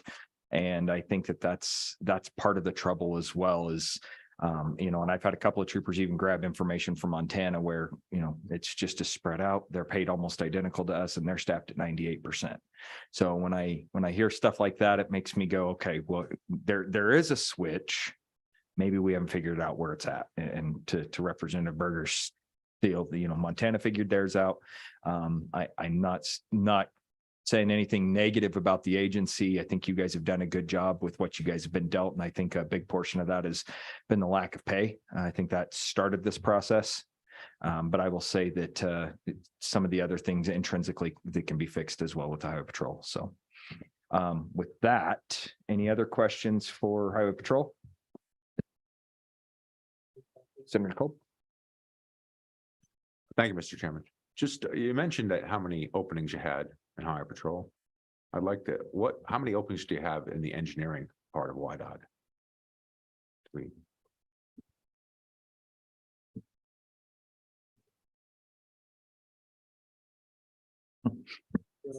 Good question. Hopefully we'll get that to you. Knew Taylor was around somewhere. Mr. Chairman, Senator Kolb, I was trying to hide so you couldn't ask the question. Overall, we're sitting at about a 15% vacancy rating. Detailed to engineering, I'd have to get you that figure, but it's about 15% across the board. And to refresh everyone's mind, we're allotted a little over 2,000 employees full-time. So we're sitting at about 300 plus vacancies department-wide. Follow up. So I could receive the information on how many actual engineers were short. Mr. Chairman, Senator Kolb, yeah, I can break it down by occupational family, no problem. I just didn't have it with me right now. Oh, I understand, sir. Thank you. Absolutely. Okay. All right. Looks like kind of taking a beating on that one. Let's go ahead and move on with policies or practices and procedures. Looks like the next one that I have up is the operating policy, spending authority and monetary limits is the next one I have up. Is that one all right with you, Director?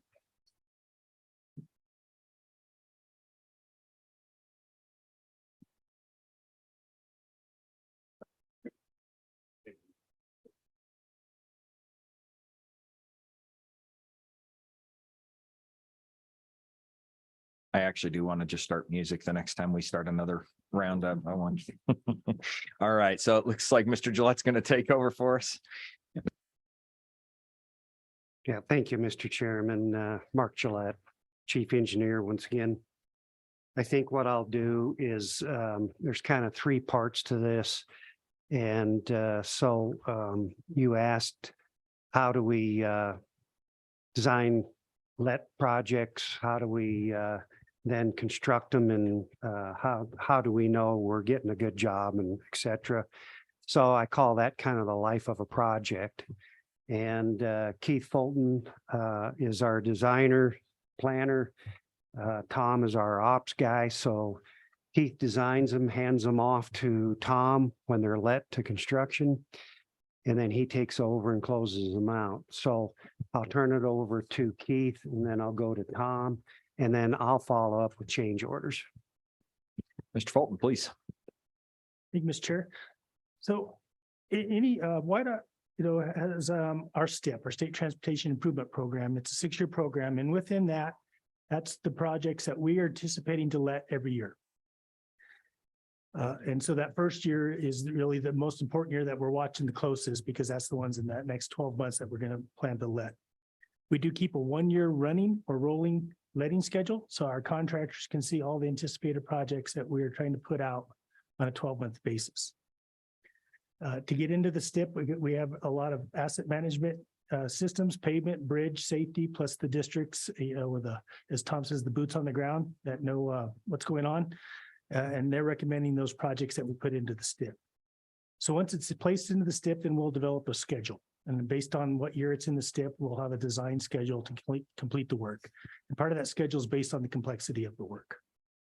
Once we get the design complete, then we'll go into what we call the plan specifications and estimates. And this is done 2 months prior to a letting. And this is just getting us compiling all the information, getting our final estimates, and then putting the information into our electronic bid system. 4 weeks prior to the letting, we will advertise in the newspaper and on the WIDOT website. For more complex projects or bigger projects, we will go to a 6-week advertising period to allow more time for the contractors to look through the projects and get ready for their bid.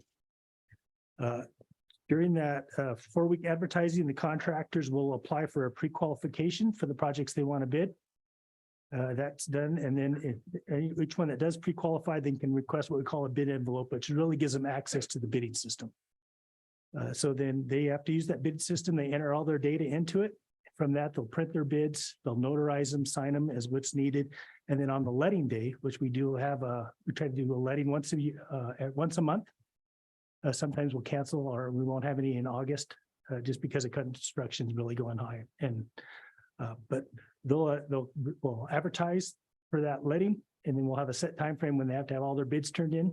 When the bids are turned in, our contracts and estimate staff will review all the bids, and then they read out loud every bid for each project and announce the apparent low bidder. From that information is made available to the public on all the bids. Then at a monthly on our monthly meeting with our commission, then I will present to them each project and make a recommendation to award or reject. Again, the commission has all rights to reject any and all bids, waive bid irregularities, or re-advertise for new bids. But at that point, the commission will vote, and then if they vote to award, we'll go through, we'll finish the contracts, get those signed, and then we'll announce that they can begin the work, and then it's passed on to our operations side. So I'll turn over to Mr. Dioff. Mr. Dioff, please. Mr. Chairman, first of all, I want to say that it really goes well. We have 29 resident engineer crews out there that administrate contracts after they come to us after the award. Before then, we are doing a lot of collaboration with our brothers in Cheyenne to prepare a set of plans that are good for them to do a quality job out there, also to work with our contractors. And we have been given kudos, and I'll maybe talk for them a little bit, and hopefully they'll back me up on that. We have been given a lot of kudos on the set of plans that we provide to our contractors to get a good bid and also to construct it so that we get a good product, but also they make a profit. So we take pride in that. When we go to national conferences, they can't believe how good we bring our projects in on, the contract cost at the beginning compared to the end. So I'll start it off that way. So as Mr. Fulton said, we'll pick it up after the award, and the things that we do to, make sure that we have quality going on out there.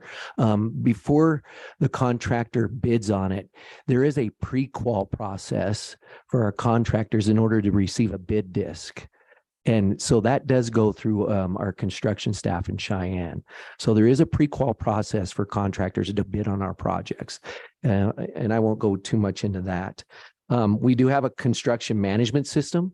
That is a very efficient way for us to administrate and document the work that the contractor is doing on our projects. This is some of the things that are within that construction management system is submittal of certifications. Everything that's incorporated in our project has certifications. There's requirements.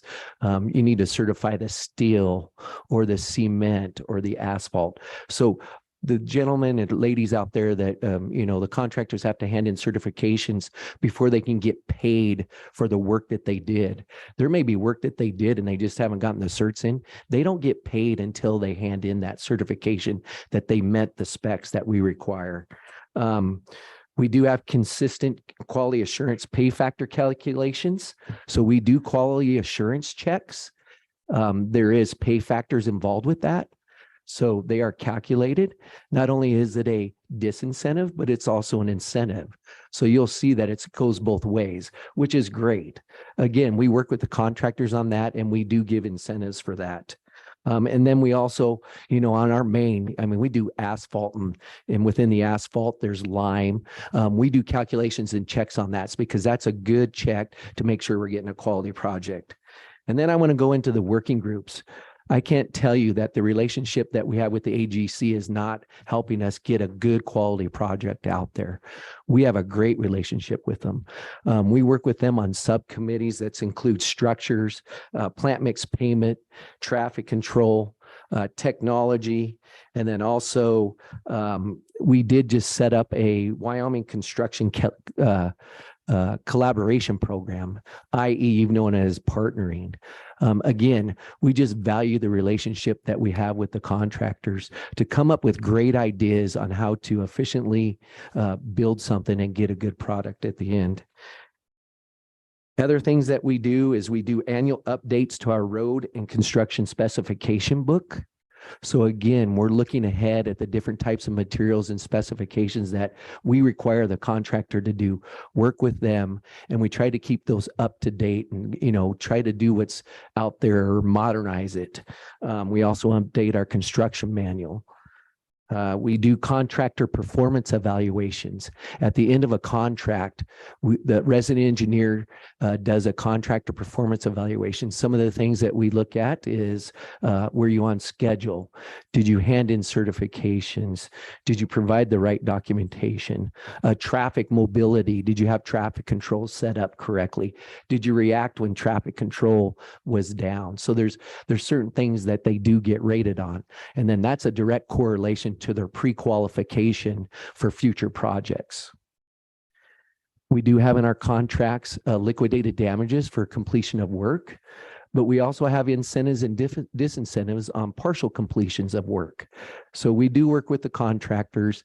We do leave, the schedule up to the contractor. When we go under contract, we give a completion date. It's their responsibility to meet that completion date. If they don't, there's LDs unless they have reasons why they didn't make that. We do mobility reviews during construction. Not only do the REs, resident engineers, do mobility reviews on the traffic control, but we also have our state traffic engineer and construction staff go out and do various mobility reviews to make sure that traffic is being able to get through our construction projects safely. If there's modifications that need to be made, they'll make recommendations and work with the RE and the contractor on that. Tom, on that one, just real quick, this was going back 5, 6, 7 years now. I actually was speaking with the AGC in regards to crossovers as opposed to going down to single lanes. And, at that time, again, that was 2 directors ago, there was some serious discussion on, we'd like to see that. The AGCs were basically saying, hey, look, you give us a crossover, we can get in there, get out of there, get moving on that a lot quicker, but we're facing a lot of pushback from WYDOT on that. So I haven't been able to travel the state near as much as I used to, but I do know that there's still not a ton of crossovers. Is there still discussion on maybe it seems like it's a cost prohibitive, or what goes into that decision at your guys' level versus hearing from the contractors that they could either speed it up or be done in a more efficient manner if they had a crossover versus, doing 1 lane traffic and safety and security wise? Mr. Chairman, that's a great question. And I know I have a gentleman here that we have very good talks on that, and that's Mr. Skredeberg with the AGC. And you are correct. That discussion has been going on for years. we continue those discussions with the AGC. Those are tools that our resident engineers have, and those discussions do take place when they're setting up a project, looking at the type of scope of work for each project. I can tell you there's not a cookbook answer to put in a crossover or not. I do believe when talking with the AGC, there's pros and cons both ways, and we are weighing those. So it's not cost. We also take safety in consideration. So we'll continue to have those conversations. And I appreciate that. Like I say, 2 directors ago, we were insured very heavily on a bus ride out from I-80 somewhere that, we'll look into that very seriously. And I appreciate that you guys are still working on that. Maybe a little bit of an update when AGC has a chance for public comment, if they feel so inclined to give us a little bit of a heads up on that as well. So thank you. Any other questions at this point? Oh, yes, Representative. Thank you, Mr. Chairman. I'm glad to hear that it's not a cookbook, and I'm glad you guys discuss it on every program or every project, because I was involved with that somewhat, doing crossovers in one lane. I'd be concerned with the highway patrol if there's more accidents when it's one lane going both ways instead of the crossovers. Do we have more accidents when the crossover is going down to 45? Or do we have more accidents when it's one lane, going both ways? Thank you. And we can get that data if you can send it to us. So seeing no further questions. Oh, yeah, Mr. Co-Chairman. Yeah, so I guess I have a question about the beginning of the process and how that works. How do you prioritize, those funds? And, for example, just things that I hear from kind of those big ticket projects, say the I-25, I-80 project, that interchange there. I think there's a similar project up in Sheridan County, and the feedback, you just hear from folks who aren't involved with the process as well. What's wrong with that? Why are we spending $1 billion on, changing the I-80, I-25 interchange, and recognizing that, I hate the thing. I drove that way too much going out to Nebraska, but what metrics do you use? Is there a safety issue in that case that compels us to spend that money there instead of, patching up the rest of I-80? Similar thing up in Sheridan. And it gets, I think, to what Representative Pendergraph was discussing at the beginning of our meeting here this morning, which, if we're going to be looking for increased funding one way or the other, we have to have answers to these questions and be able to make sure we can go back to our constituents and say, they're doing their absolute best, they're being very efficient, or, even better, if we can find a way to have other bills that would demonstrate that we're improving, when it comes to efficiencies. So anyways, it's a specific question, how do you prioritize and decide which projects are more important than others using those limited resources? Mr. Fulton, back to you. Mr. Chair, Senator, as part of the STIP, we've really pushed is that the asset management is the driving function on our STIP now. And so everything really has to have a need from our asset management. And safety is a big play into all those also. So, we only have so much money each year. And so we work with our districts. So we give them the candidate projects that meet asset management criteria. And from that, they have to pick the projects that fit within that budget.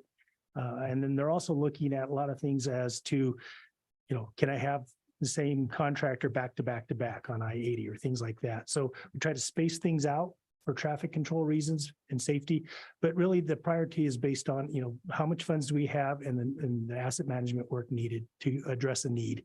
And that's usually a condition-based need or a safety need. Yeah, go ahead. How do you balance the two then? Is there some equation, this level of deterioration of roads are worth the safety risk here? Is that, and if there's no standard way of doing that, who makes that decision? Is that district manager? Is it higher up at your level? How's that work? There is no straight equation for it. We are doing some research with University of Wyoming to look at a trade-off analysis where we'll take a look at the risk of what if we don't do this, what happens, and back and forth. But really, we're relying on the districts. And then when there is questions in it, will come up to this level to have that discussion of where should we put our money if there is those type of questions. But right now, we're just trying to balance the needs to the money that we have and doing the most that we can for the money. So trying to maximize the amount of miles that we're overlaying, number of bridges we're working on, And then if we have really high safety hotspots where we're seeing a lot of crashes or fatalities, then that'll also be a concentration to move projects higher in that list. Senator Kolb, and then we'll go over to Representative Berger.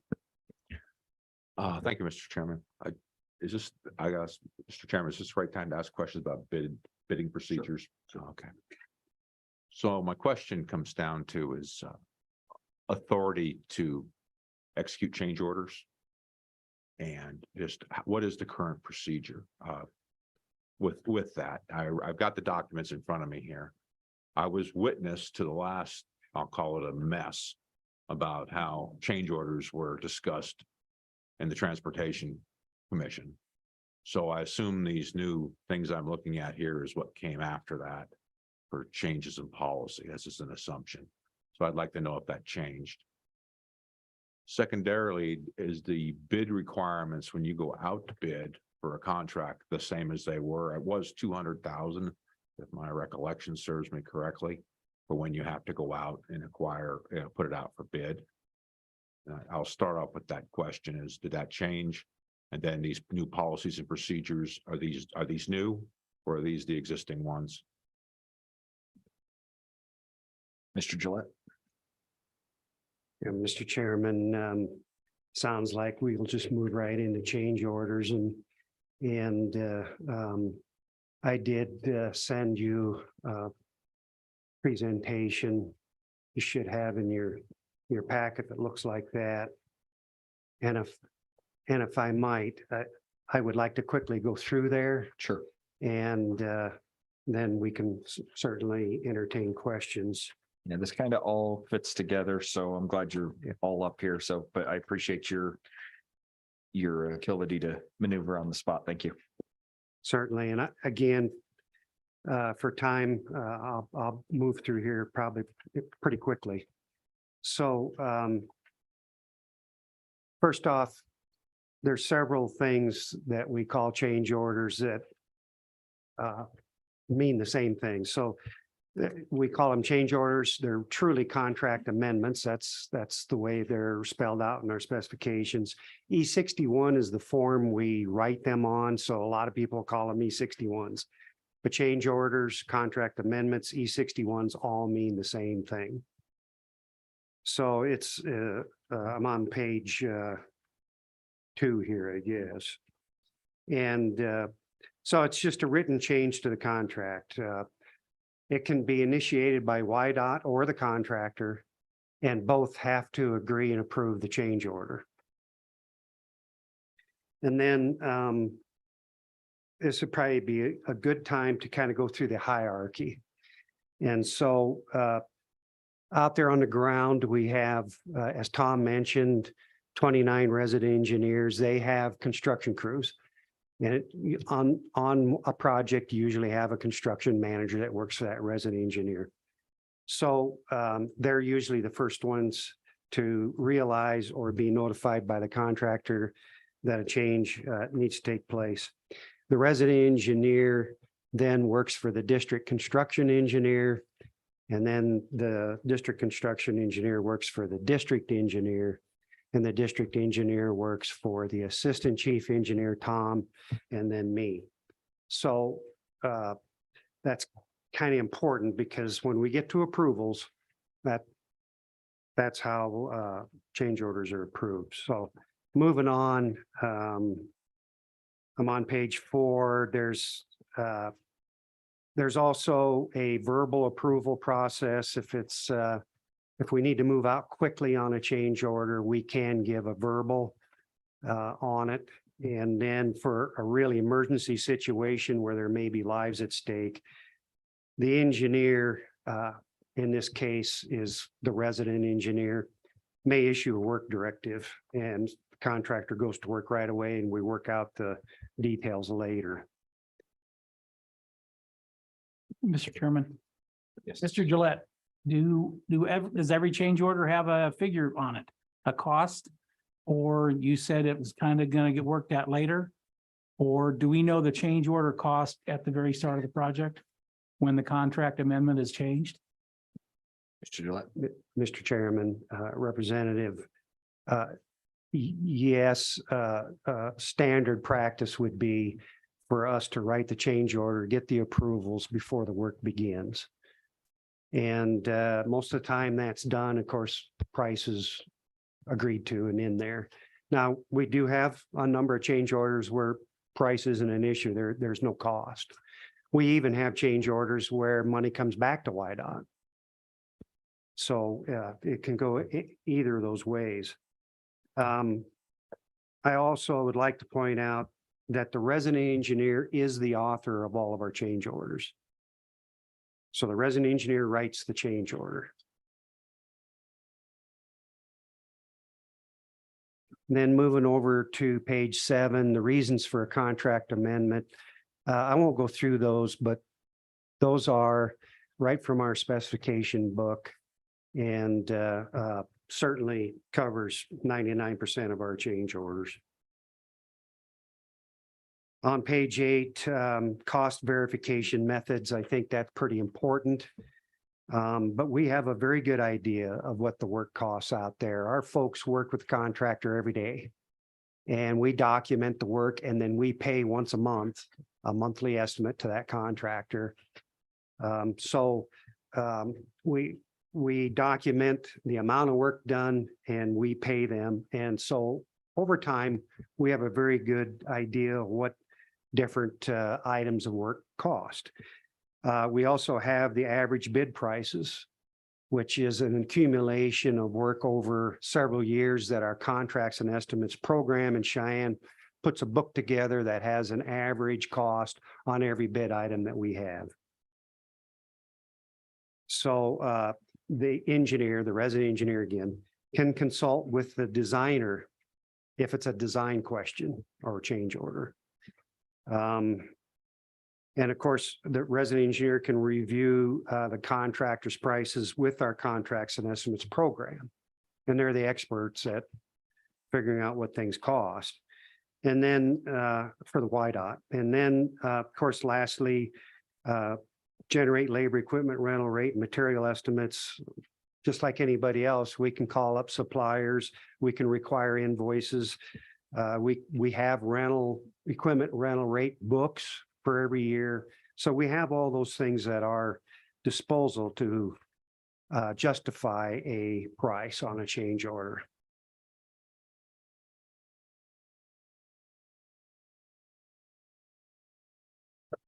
Then I'm moving on to page 10, the components of a contract amendment. And again, I'll go through this really quick, but there's, I think, about 6 components that every change order has. And they're listed there. Change A is the description of why we need it. Section B is the reason for it.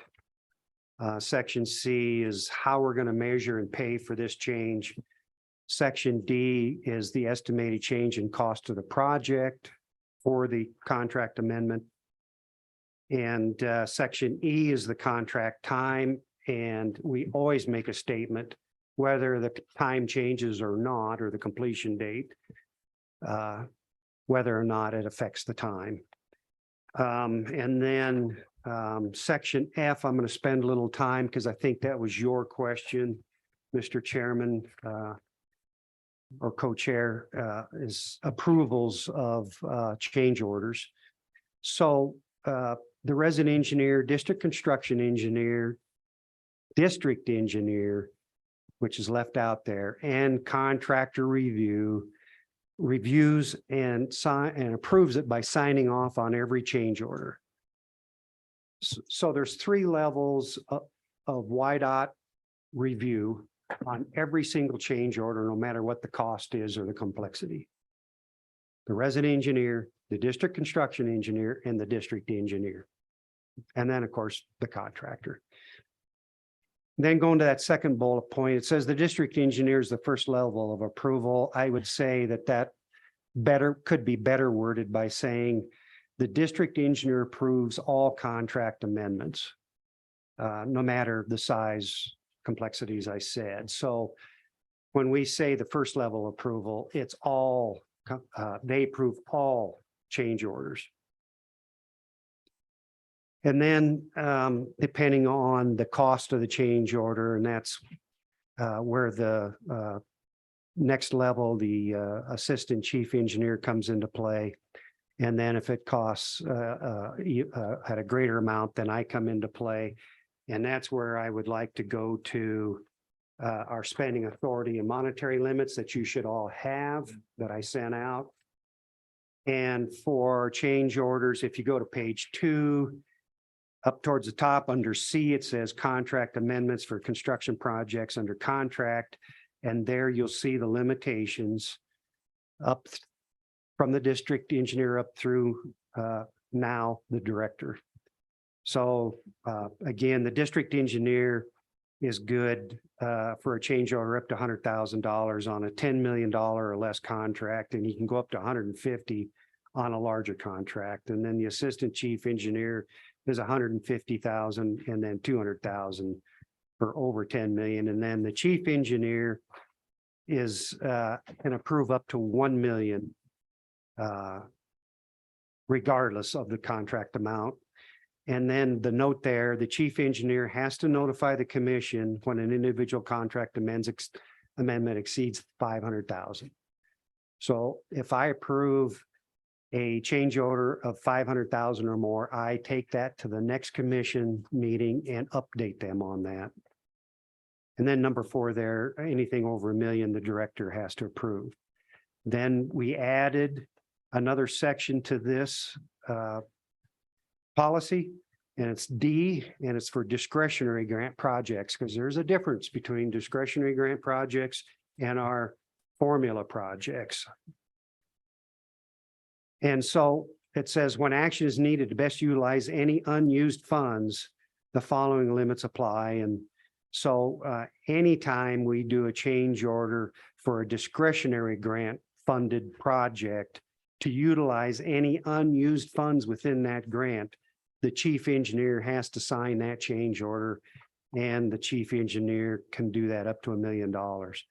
Over $1 million, the director has to approve that up to 2.5.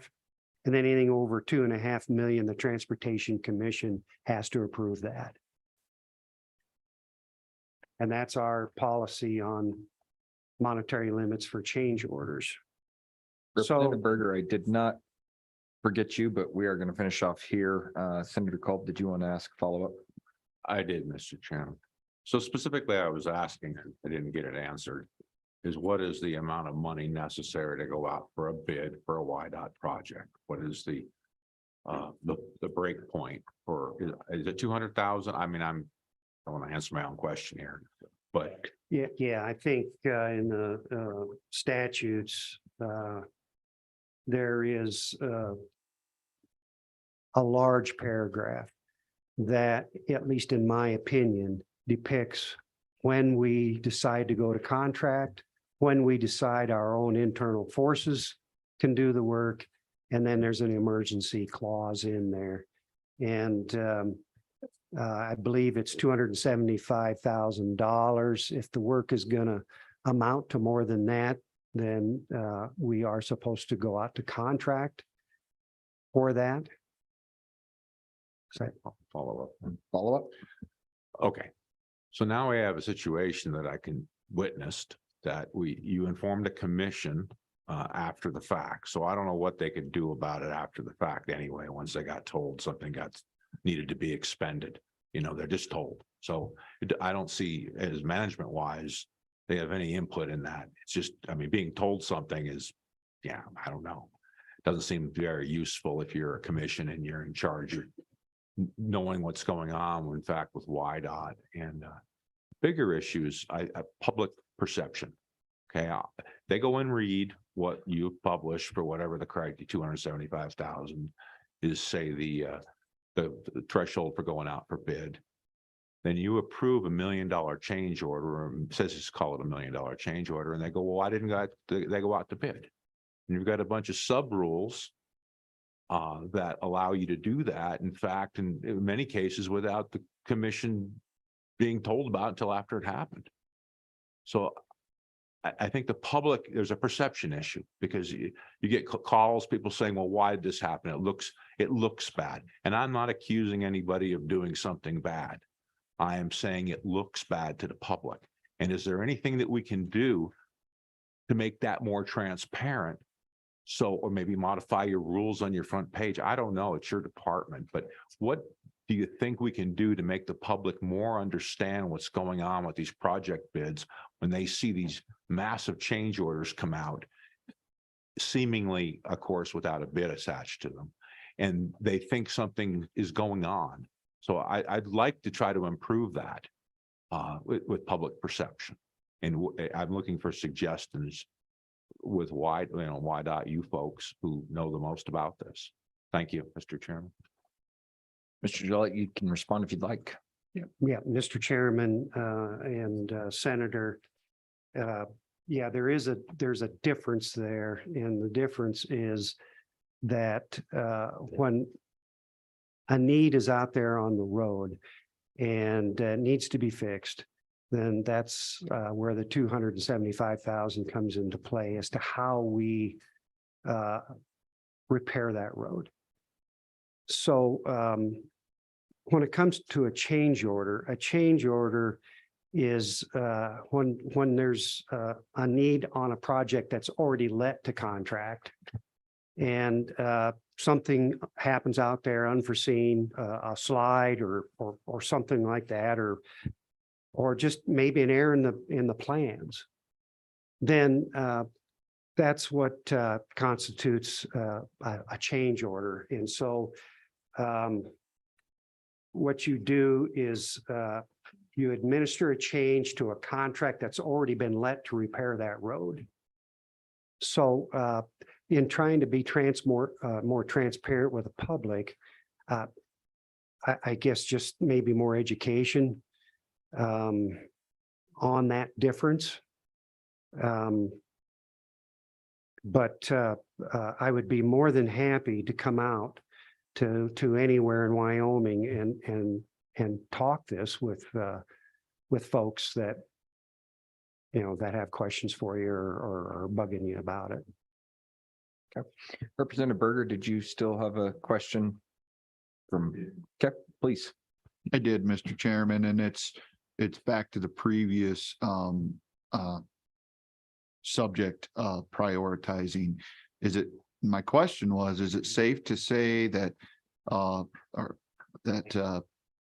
priority goes to high traffic areas rather than low traffic areas? And where I'm talking about is maybe priority goes more to I-80 or the interstates rather than our state our state highways. Mr. Fulton. Mr. Chairman, Representative. Yes, within our asset management, there is criteria based on traffic amounts and percent trucks that go in to help make that decision and what projects are recommended. And then, but also plays into that the scope of work. So you may see, a thicker overlay on a high level, and then on a low volume road, maybe we're only doing a chip seal, but we're still trying to do enough to keep that road manageable. And it's a mix and a trade-off in there that we're trying to maximize the money that we have. A follow-up, Mr. Chairman. When people come up to us and they want to know, hey, what's the outline, or when might this state highway in my area get on the priority list? Is it the local commission, that representative that we go to? They're wondering if they come to me, I'm new at this. Do I talk to you guys, or do you guys have maybe a list, or is it the local engineer that's in town that we go to WYDOT and talk to? What is that process, so I can start kind of. Mr. Fulton. Thank you, Mr. Chair, Representative. So yes, usually the time we'll say, talk to that local resident engineer, and they'll talk about that, or our district engineers, because the residents are really concentrated on the projects within their area. But the district engineer, he's looking at the entire district. We also have yearly STIP meetings where the people can come and get that, come to those public meetings, ask those questions, and we try to present the work that's going to be done in those 6 years. But they can provide input on what projects, if they think there's a need that we're not addressing. Yes, Mr. Gillette. Mr. Chairman, I think it's really important. If I could just finish the presentation and go to the last page. Please. 19. Please, yes. Which I think really sums up a lot for you. So on page 19, you have a chart that looks like this. And so what we did there is we took all the contract projects since June of 2016 that are completely closed out and all through the books. And so we added up all those contracts and that's the first original bid amount, $1.184 billion in contracts. Then we added up all the change orders on all those projects and it's 13.64 million. And so that equates to about 1% of the bid amount we had in change orders. So I think that's pretty significant.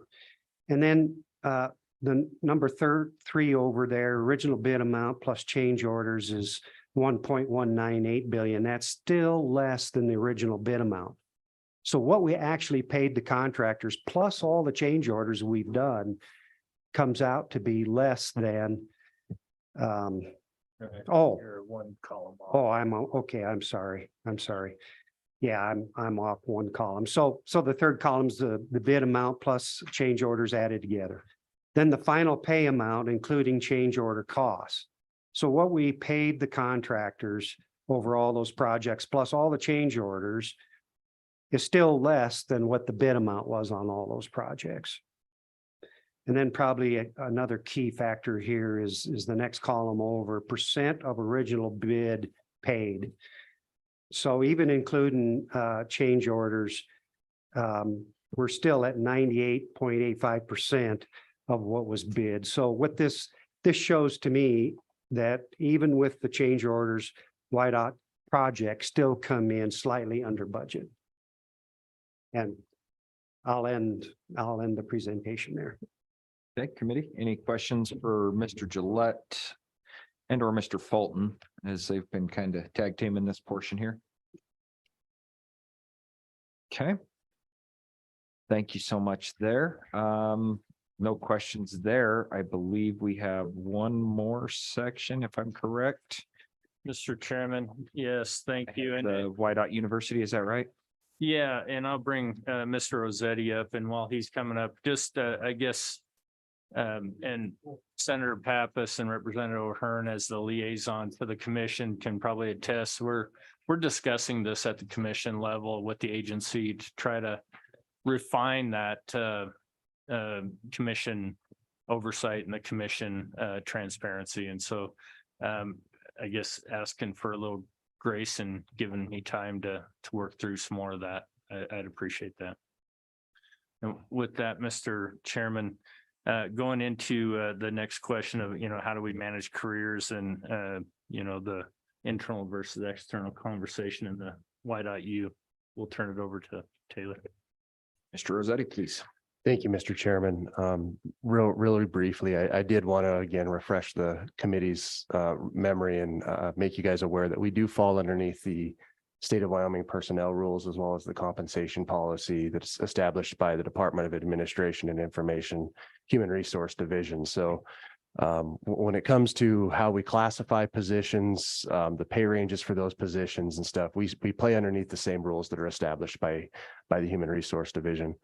As part of that, it does include, what classifications positions are. Chairman Brown, you mentioned that, patrol is what I would describe as a relatively flat organization. There's just not a lot of vertical movement in those classifications. And there's not a very well-established method yet to enhance pay for picking up additional skills that's established within the current rule set. We do work with HRD. We do have some ability in very limited circumstances to do that, but it's not particularly broad. So it's not uncommon for somebody to come into the agency and in one thing, pick up some additional skills, but not ever actually promote into a higher level position. And I think that's part of what I think you hear without being told it in that fashion when you're talking to some of those employees. But one of the things that I did want to take a couple of minutes, and this is a very broad topic, probably some stuff we can cover next time, but I did want to go into the fact that we do an awful lot of technical training. We've talked about that, equipment training, showing people how to operate the plows, how to use our engineering software. But I think one of the more important things that we try to do with our workforce is really in our soft skills arena. And the other thing that we do is we try to challenge our staff. And I'm doing that today by bringing in Mr. Boyd, my training services program manager. And I think what I'd ask him to do, if you'd allow it, Mr. Chairman, is kind of walk you through the handout you've got and sort of talk about how we've established and set up some of that soft skills, progressive career training and the things that we do in our training services program. That'd be great. Thank you. Mr. Chairman, members of the committee, Jim Boyd or James Boyd, Training Services Program Manager. So you have in front of you basically our talent development model, and I would just like to take a couple moments to go through it. Really, if you look at the right side, what we do in terms of talent development and leadership development is we look at development stages, and we lean pretty heavily on Franklin Covey's maturity continuum. So we really start. And the idea here is that every employee at WYDOT really is a leader. They step into leadership positions periodically. And of course, they step down as well into followership positions. But we have one development stage is really focused on leading yourself, and that's really for our individual contributors. As they move up, we get into leading others, and that's really our frontline and our first line supervisors.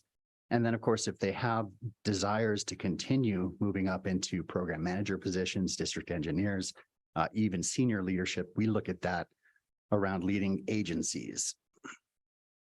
If you move all the way over to your left, you're going to see that these are the competencies, and these are administration information's competencies. They have, we look at them as the knowledge and the skills and the abilities that basically all employees can use to become better leaders. So we do have competencies down there as for our individual contributors, one's for our team leaders and supervisors, and of course, one's moving on into the program manager area.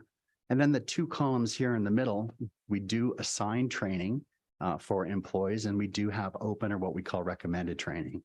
So down at the very bottom, something Taylor mentioned, we do have all employees go through a new employee orientation program. We also have compliance training through workplace standards.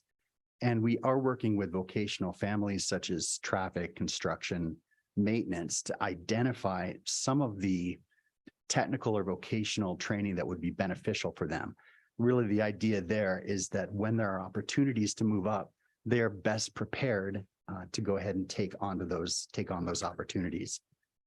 Moving up, we did actually assign a new supervisors program. So all new supervisors are coming in and at least getting a baseline amount of education around being a supervisor or a manager versus being an individual contributor.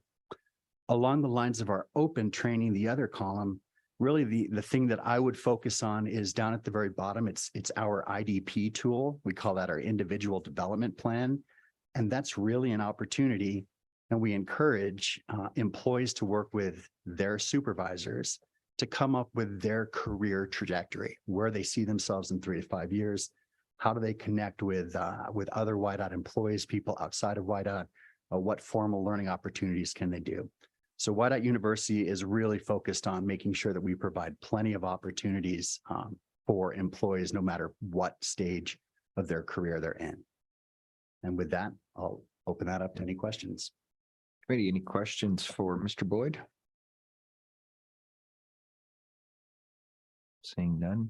Mr. Rossetti, you have something to add? Mr. Chairman, thank you for that, Jim. The last thing too, then, that was part of that topic, I think, is if we could give you the data on how many supervisors or supervisory positions come from the outside versus inside. I'm still working. I did get a report from HRD, but we were still working through some of the fine details. So I anticipate sending that to you guys later.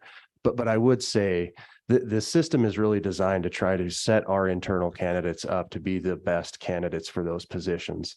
And generally speaking, we try to instill in them that all things being equaled, if you interview two candidates and somebody's from the outside and somebody's from the inside, the tip of the hat ought to probably go to that internal candidate. And that's really the way we're trying to set this up. But generally speaking, our philosophy is to try to hire the best person for the position who's in that candidate pool. So if that does happen to be an external candidate, that's typically where that will go. Yes, Representative Berger and then Pendergraft. Good. Thanks, Mr. Chairman.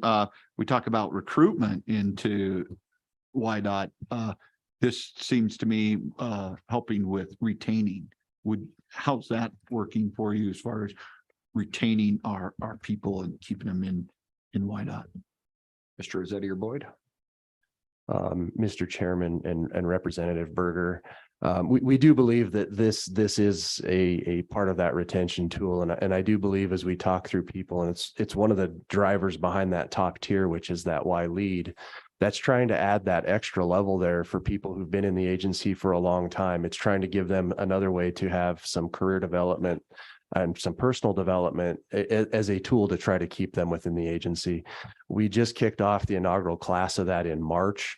It's going to run through September of this year. So what we can start doing is, if the committee's interested, we can give you guys some periodic updates of what the stay percentages look, as well as what the recruiting percentages look, because we will also have this out publicly so that employees looking to come to us can see that we offer this as well. So I think this can work as both a recruiting and a potential retention tool.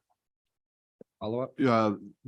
Last question then, within this program, do you offer, when you're trying to move up, you might need more schooling?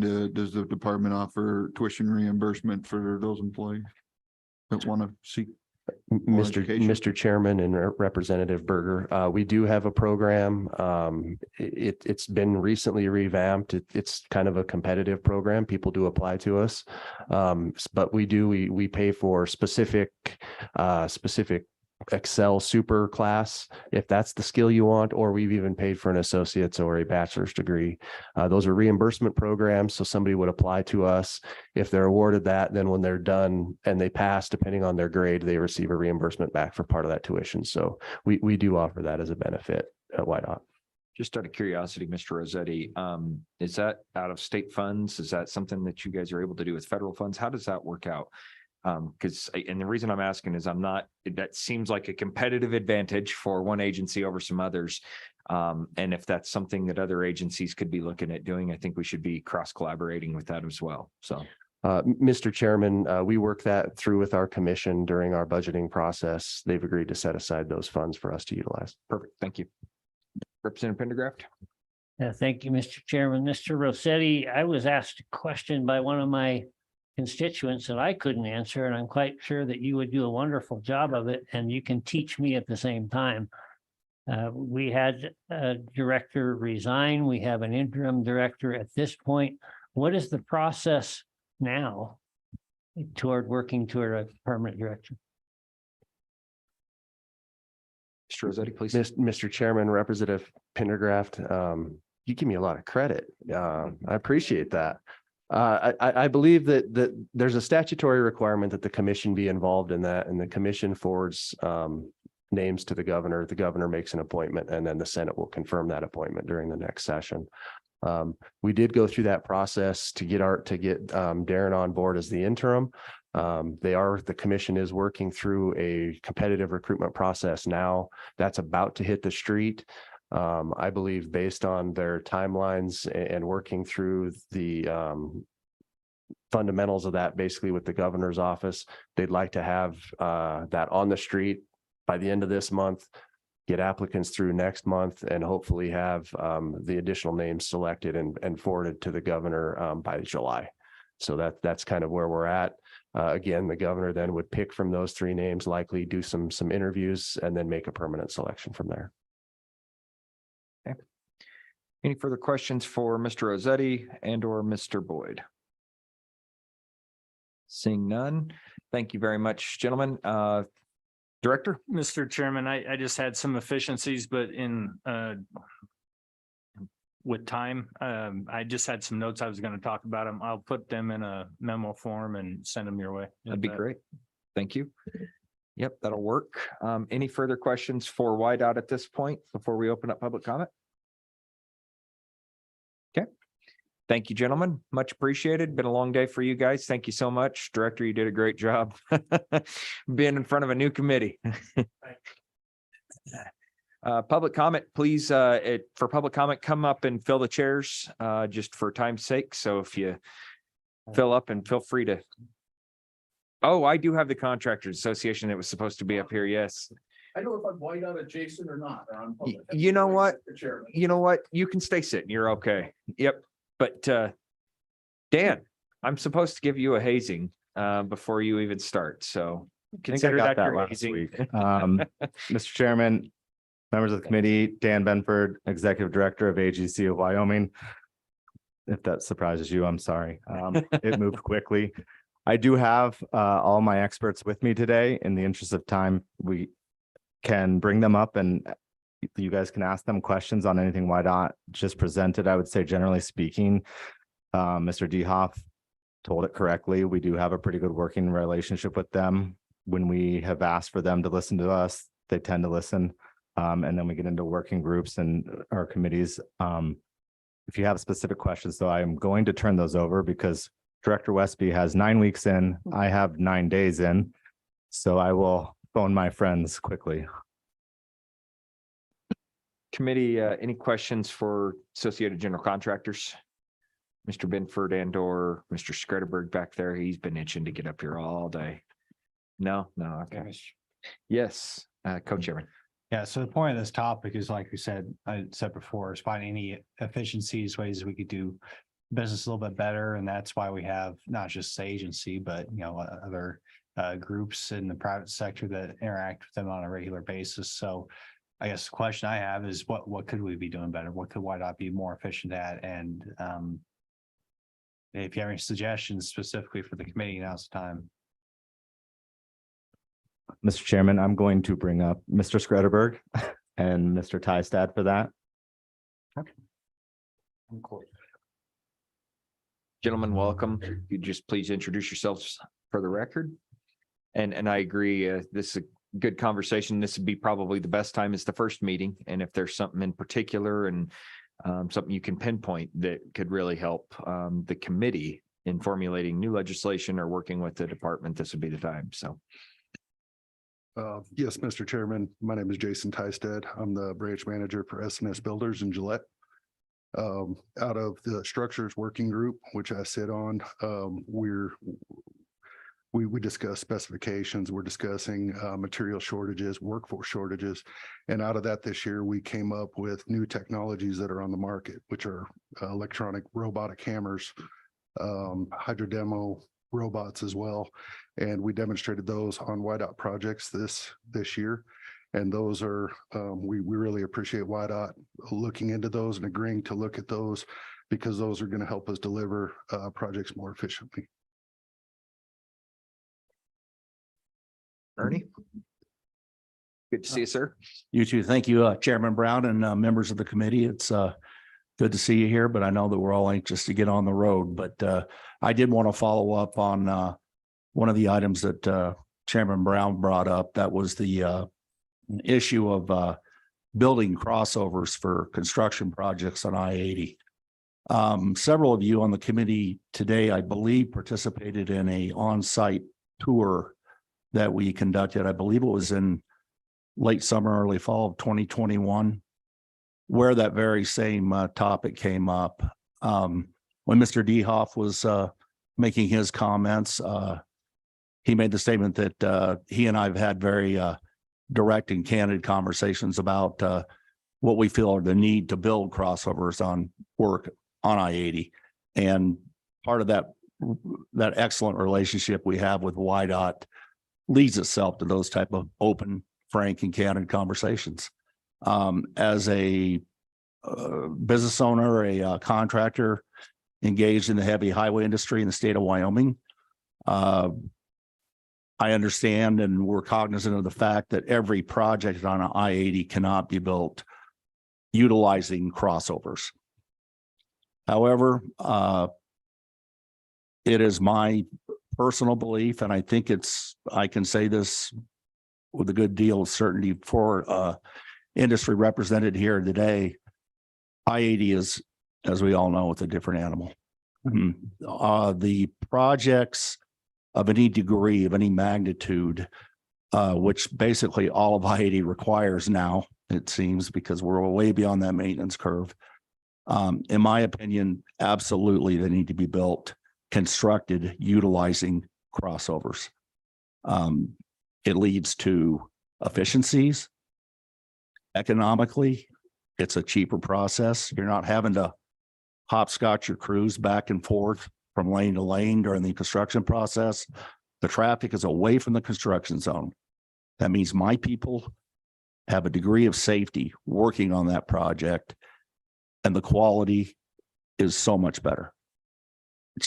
And I still stand by this belief that utilizing crossovers to build construction projects on I-80 is an absolute must when it can be done. Again, I fully understand that not every project on I-80 can be done with crossovers, but when it's feasible, absolutely think it's a requirement.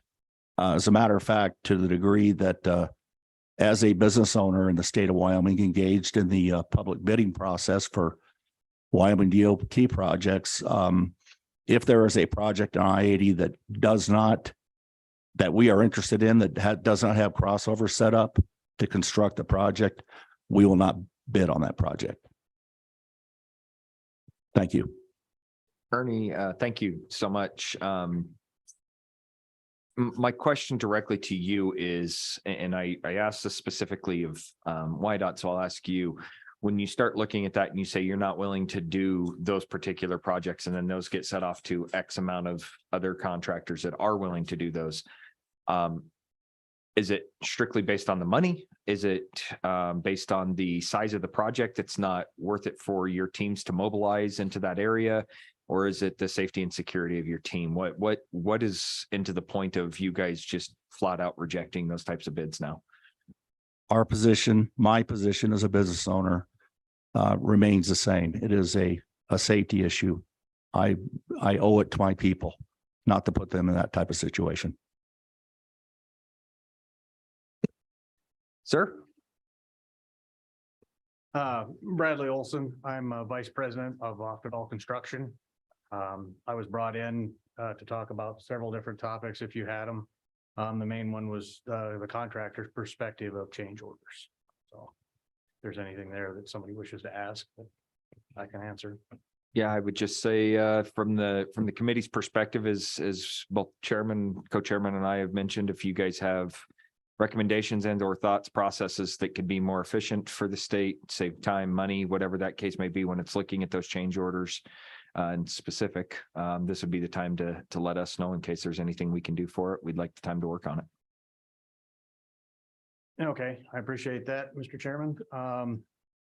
One of the things I actually did sit in front of the commissioners visiting about change orders and stuff. And one of the concerns I have is adding another layer of bureaucracy to it. YDOT does a very good job of vetting our prices. I mean, when you got a change order, I think the one that was in the brochure actually has my name on it. So I can speak to that one. It was probably 5 months before that actually got signed and we went forward that process took place where you're going through your pricing. They're vetting your prices. They're looking at it before you come up with an equitable compromise between the two entities. And then you get either a verbal or you get the actual change order and you proceed with the work. So my bigger concern, one, it takes that long and you're losing money at the time you're trying to negotiate these things to get the project going. It's also affecting your schedules. If there's any way we can streamline that to make it better to help us out to get the projects completed more efficiently, that would be great. My concern is adding another layer that would delay and push those changes to the project further out. Appreciate that, Mr. Olson. My favorite part of this is what I get to see that you don't when you're testifying, and I can look behind you and I see YDOT's heads shaking like this. That they are just as interested in something along those lines as you are. And so I will say from 6 years ago, when I first heard about the crossovers to 2.5 years ago, when I heard about the crossovers, it does sound like some work has been done on those. I checked with Mr. Skredeberg last summer on this, as a matter of fact. Same thing, I think, with it when it comes to these change orders. A lot of this does not have to be changed legislatively. We don't have to go into the green books and change things out. I think you guys, it sounds like, have an amazing working relationship with YDOT. And I would just encourage that from the chairman's perspective to continue to get better. And if you guys have those opportunities to fix these issues without legislative fixes, I think that's the easiest way to go for everybody involved. So I see Mr. DeHop back there shaking his head, and that helps reassure me as a chairman that they're willing to see through that process as well. Yes, Representative Berger. Mr. Chairman, that's exactly what I was going to say. Fantastic. Still the words right out of your mouth, huh? All right, gentlemen, anything else, any further? Thank you all for being here. Looks like it was a little bit of a ride for some of you guys. Thank you for bringing down from the basin. Hopefully it's working well up there for you guys, and appreciate you guys being here today. Thank you so much. Thank you.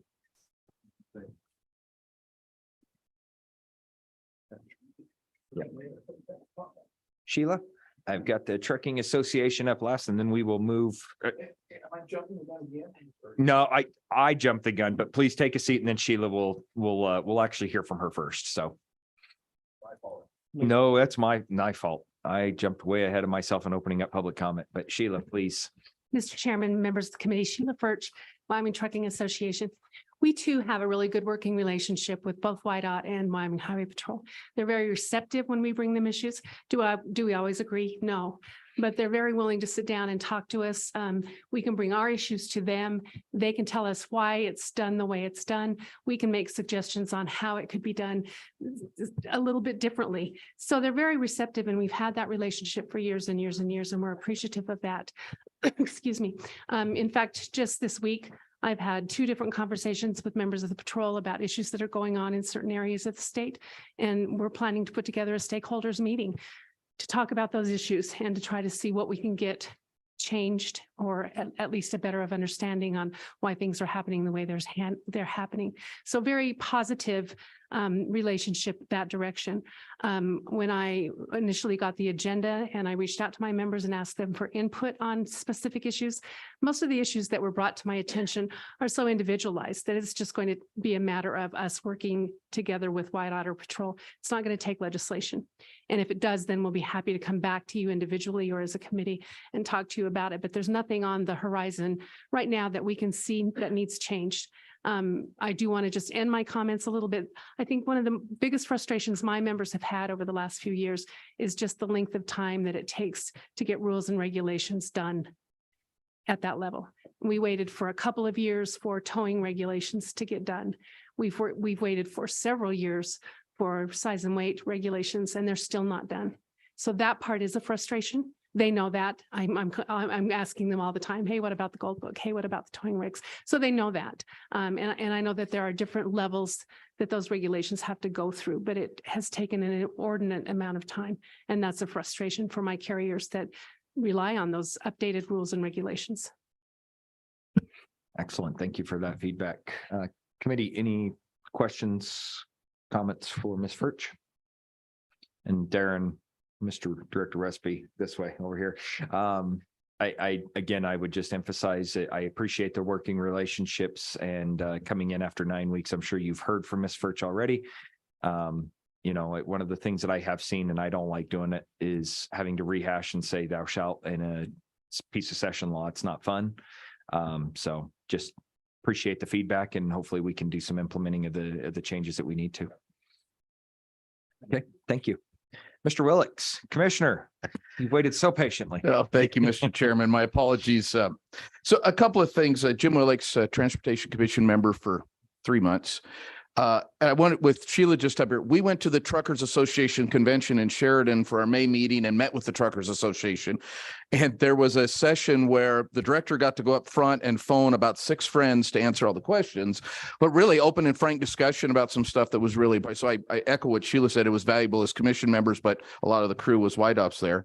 And I want to thank Chairman Boner specifically wanted to make a point of having a commission member at one of these meetings, and I found incredibly valuable. I've taken several notes, and I know the director has, and we'll go back and we'll figure out what we can do within or why we can't, and if there's a reason. I mean, there are things that we want to do and things we can't do. So I appreciate that, and I want to take that back. Just a couple of things I wanted to touch on and all the things that we're covering. Rolling closures that Representative Stivar referred to. Those were initiated at some level by local governments for that problem of stacking up people in areas that you couldn't deal with. We've dealt with it in Douglas. We opened up the old airport to park people.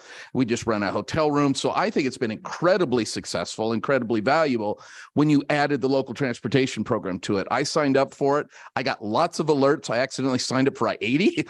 And so I got all the I-80 alerts before I became a commissioner, but I think it was extremely successful. There might be some tweaking with it, but I think it's the right way. You stack those up, the local community resources are overwhelmed. And so I think it's incredibly valuable to do that rolling closure. I know why it doesn't look weird, but then you add that local component so the people that need to get back and forth to work can, I think was really well. And the 18,000, I think, is a pretty significant number.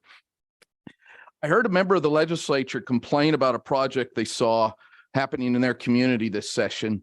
And they said, why was it being done? And I wanted to ask that individual, why didn't you worry about it 6 years ago? Because every member of the public, and particularly legislators, should be attending these STIP meetings in your local community to understand what the path is. And there's many years to adjust it. And it does get adjusted, but make sure you tell constituents and you tell your fellow members, this is the way to have input on the planning. If there's a project on the STIP that doesn't look right to you, express an opinion. And I've done that as a commissioner, brown badge commissioner, and I'll do it as a white badge commissioner, and ask those questions. And then the other thing that's valuable is local governments can pigtail on these projects when appropriate and get millings or get extra gravel, or we bought equipment. So there's a lot of things that can pigtail with that. So I consider that to be a valuable way to have input. The change order discussion is fascinating. In my 16 years as a brown badge commissioner, I've never had a road or building project that doesn't have change orders. They just happen. And I do not consider change orders a fault or an error. They're just a fact of construction. And the contractor's point about efficiency is one I'm conscious of. Time is money. And in my brown badge, the commissioners have authorized the chairman to make those decisions on the fly so it doesn't cost us money. We've authorized engineers to make those decisions on the fly so it doesn't cost you that time element. And so I'm not sure I love the new policy because I do think it adds a layer that may not be there, but with the technology that's out there now where you can have meetings remotely pretty quickly, I find that balance. Notifying the commissioner, I think there's going to Senator Kolb's point. I interpreted that as notifying us way before a commissioner meeting. So I want to talk about that in between because Mr. Gillette said about at the next commission meeting. I think an email chain to us so that if we've got a concern, we can get a hold of the chairman of the commission and say, hey, let's talk about it. So I think we can flesh that out without changing it a lot. And then I got to give kudos. Local government's going to build a ton of bridges because WYDOT and the commission are sending a bunch of the IDGA money to local governments to build bridges in towns and counties. And they've committed to that even though the price of everything has gone up. So we're going to get all those bridges taken care of and build bridges on WYDOT. And then the last one, I think Representative Pendergraft, was about the path for a new director. So the commission has put together an interview group that consists of 3 commission members and external members, including the governor's office, industry partners, and outside to start that process. So there is an interview group that will be going. The rest of the commission will have access to the interviews. They won't be at the interviews, but we've asked that they be recorded so we could see the candidates. And then the statute has a quirk in it. It says no fewer than 3 names. And so we actually submitted 5 names for the interim director. Lots of reasons. So the idea, many people thought it was only 3. It can be more, but that process is moving on a very accelerated timeline, as you heard from Taylor. So commission is actively making efforts to not have an interim director and get to a permanent status so that all these things that are being talked about, it's much easier when you've got a longer view of things. So, Mr. Chairman, I just wanted to share those things from the commissioner level and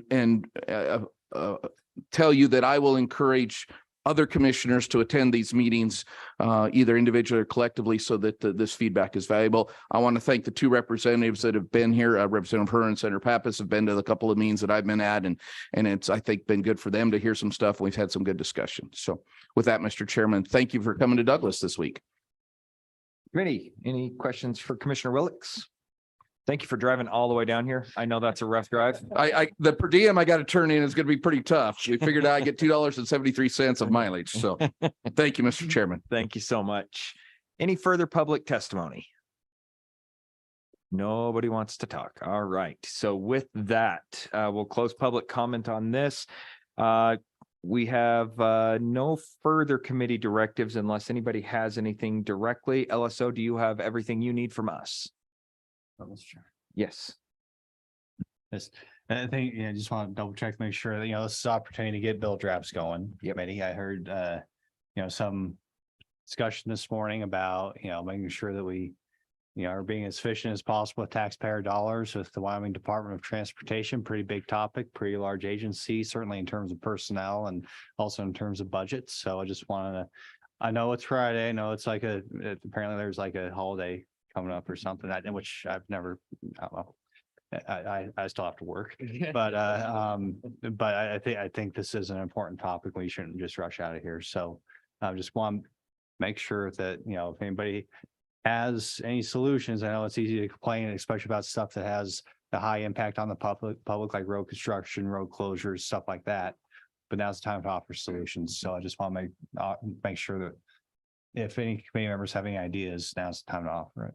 It's a good point. Thank you, Co-Chairman. Senator Culp. Oh, thank you, Mr. Chairman.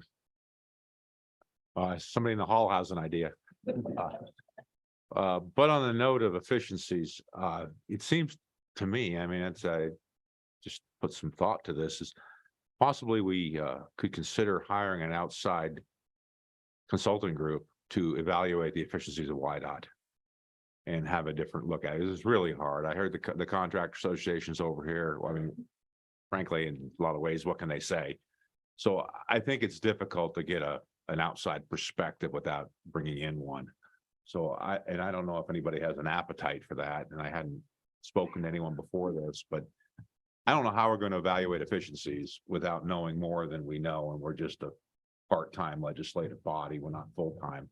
So it is very difficult. So I certainly would like to have a discussion about the value of having an evaluation to WYDOT. Would you like to make that a motion?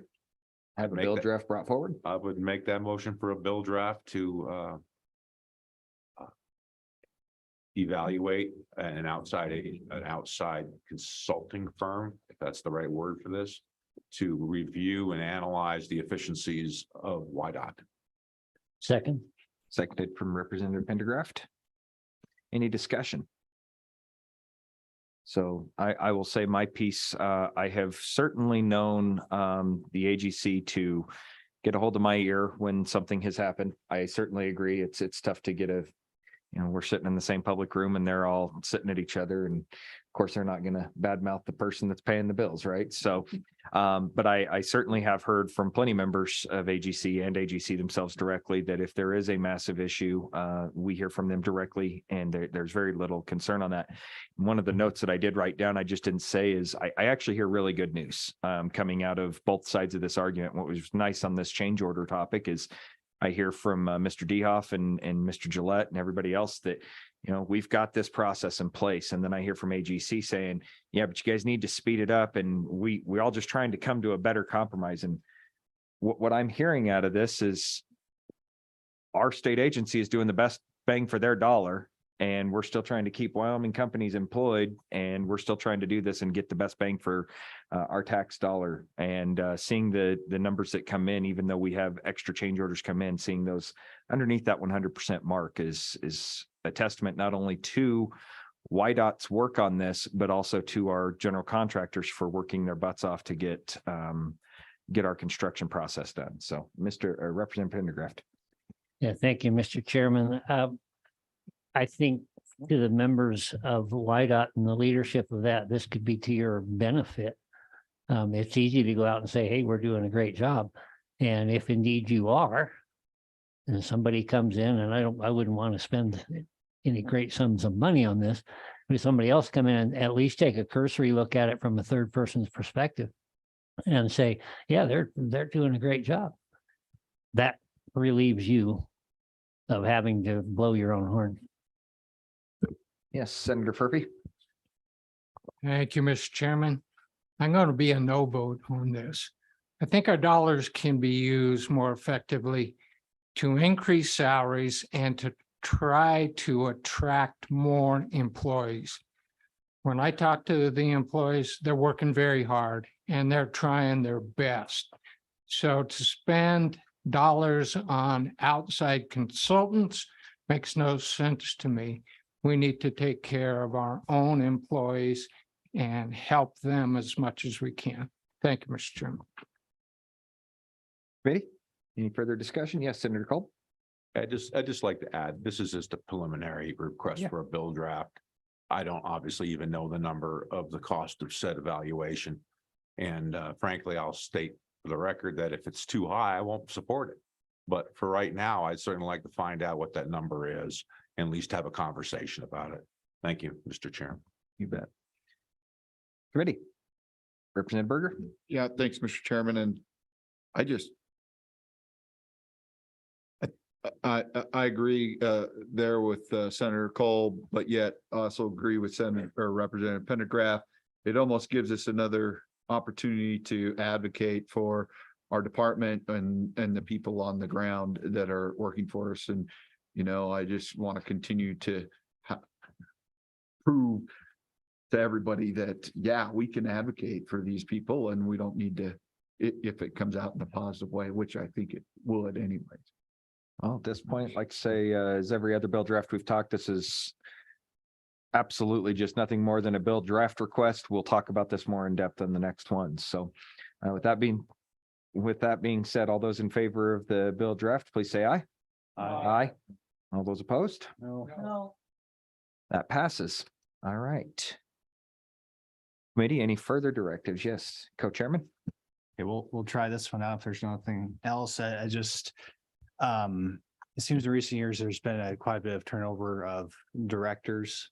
And I'm not sure what the reason is for that, but in looking at other very large agencies, I'm thinking, the health department, there's some opportunity for more, input in not just the director, but also folks within the agency from the governor and potentially with Senate confirmation as well. So I was wondering if we might be able to, with this very large agency, over 2,000 positions, have some more opportunities, say for, and there's different ways we could do this, but to require the director to submit the names for perhaps the chief engineer, support services administrator, aeronautics administrator, and highway patrol administrator to the governor for his approval.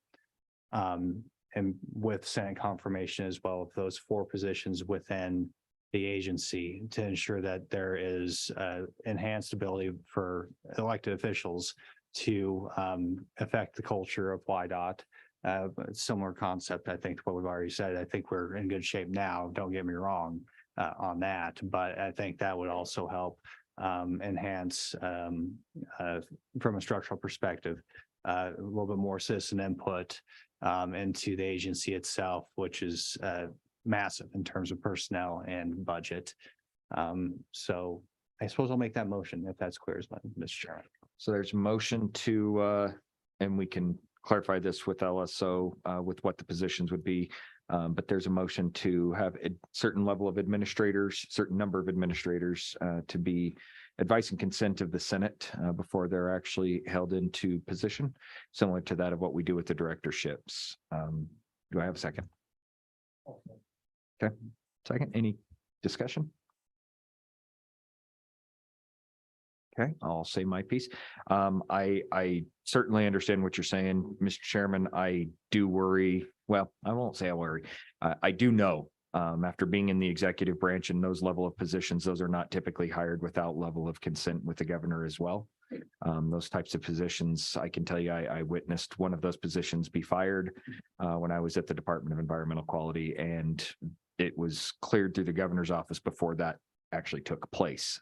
So While the understanding of that definitely see that occurring, I also believe in separation of powers pretty highly. And while we give our directorship a vast amount of authority, I trust that, and I trust in our governor and our chief executive to make those issuances right as well. So while it's conceptual an idea, I don't think I want to spend a lot of time on that. And it certainly wasn't necessarily a serious topic that I heard today as a concern. So I'll be a no vote.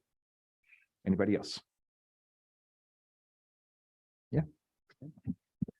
Well, like I said, Mr. Chairman, if that's what happens anyways, I don't see the harm in proceeding with the bill draft. There is a separation of powers. That's why we're offering the part where the Senate confirms the legislature has a say too, or should have a say. So I think that the separation of powers is a reason to support the bill draft because there does have to be a balance there. So with that, we'll just go ahead and vote. See what happens, I guess. Yeah. All those in favor of creation of the bill draft, please say aye. Aye. All those opposed? No. No. Let's do a hand raise. That's pretty close. So all those in favor, raise your hand, please. 1, 2, 3, 4, 5. All those opposed? 6, 7. That is down 5-7. So that motion fails. All right. Mr. Chairman, co-chairman, any further? Committee, anything further? Mr. Chairman. Yes, Representative Wiley. Mr. Chairman, I'd like to make a proposal going back to the CDL issues that we had earlier, kind of stacked up against lunch.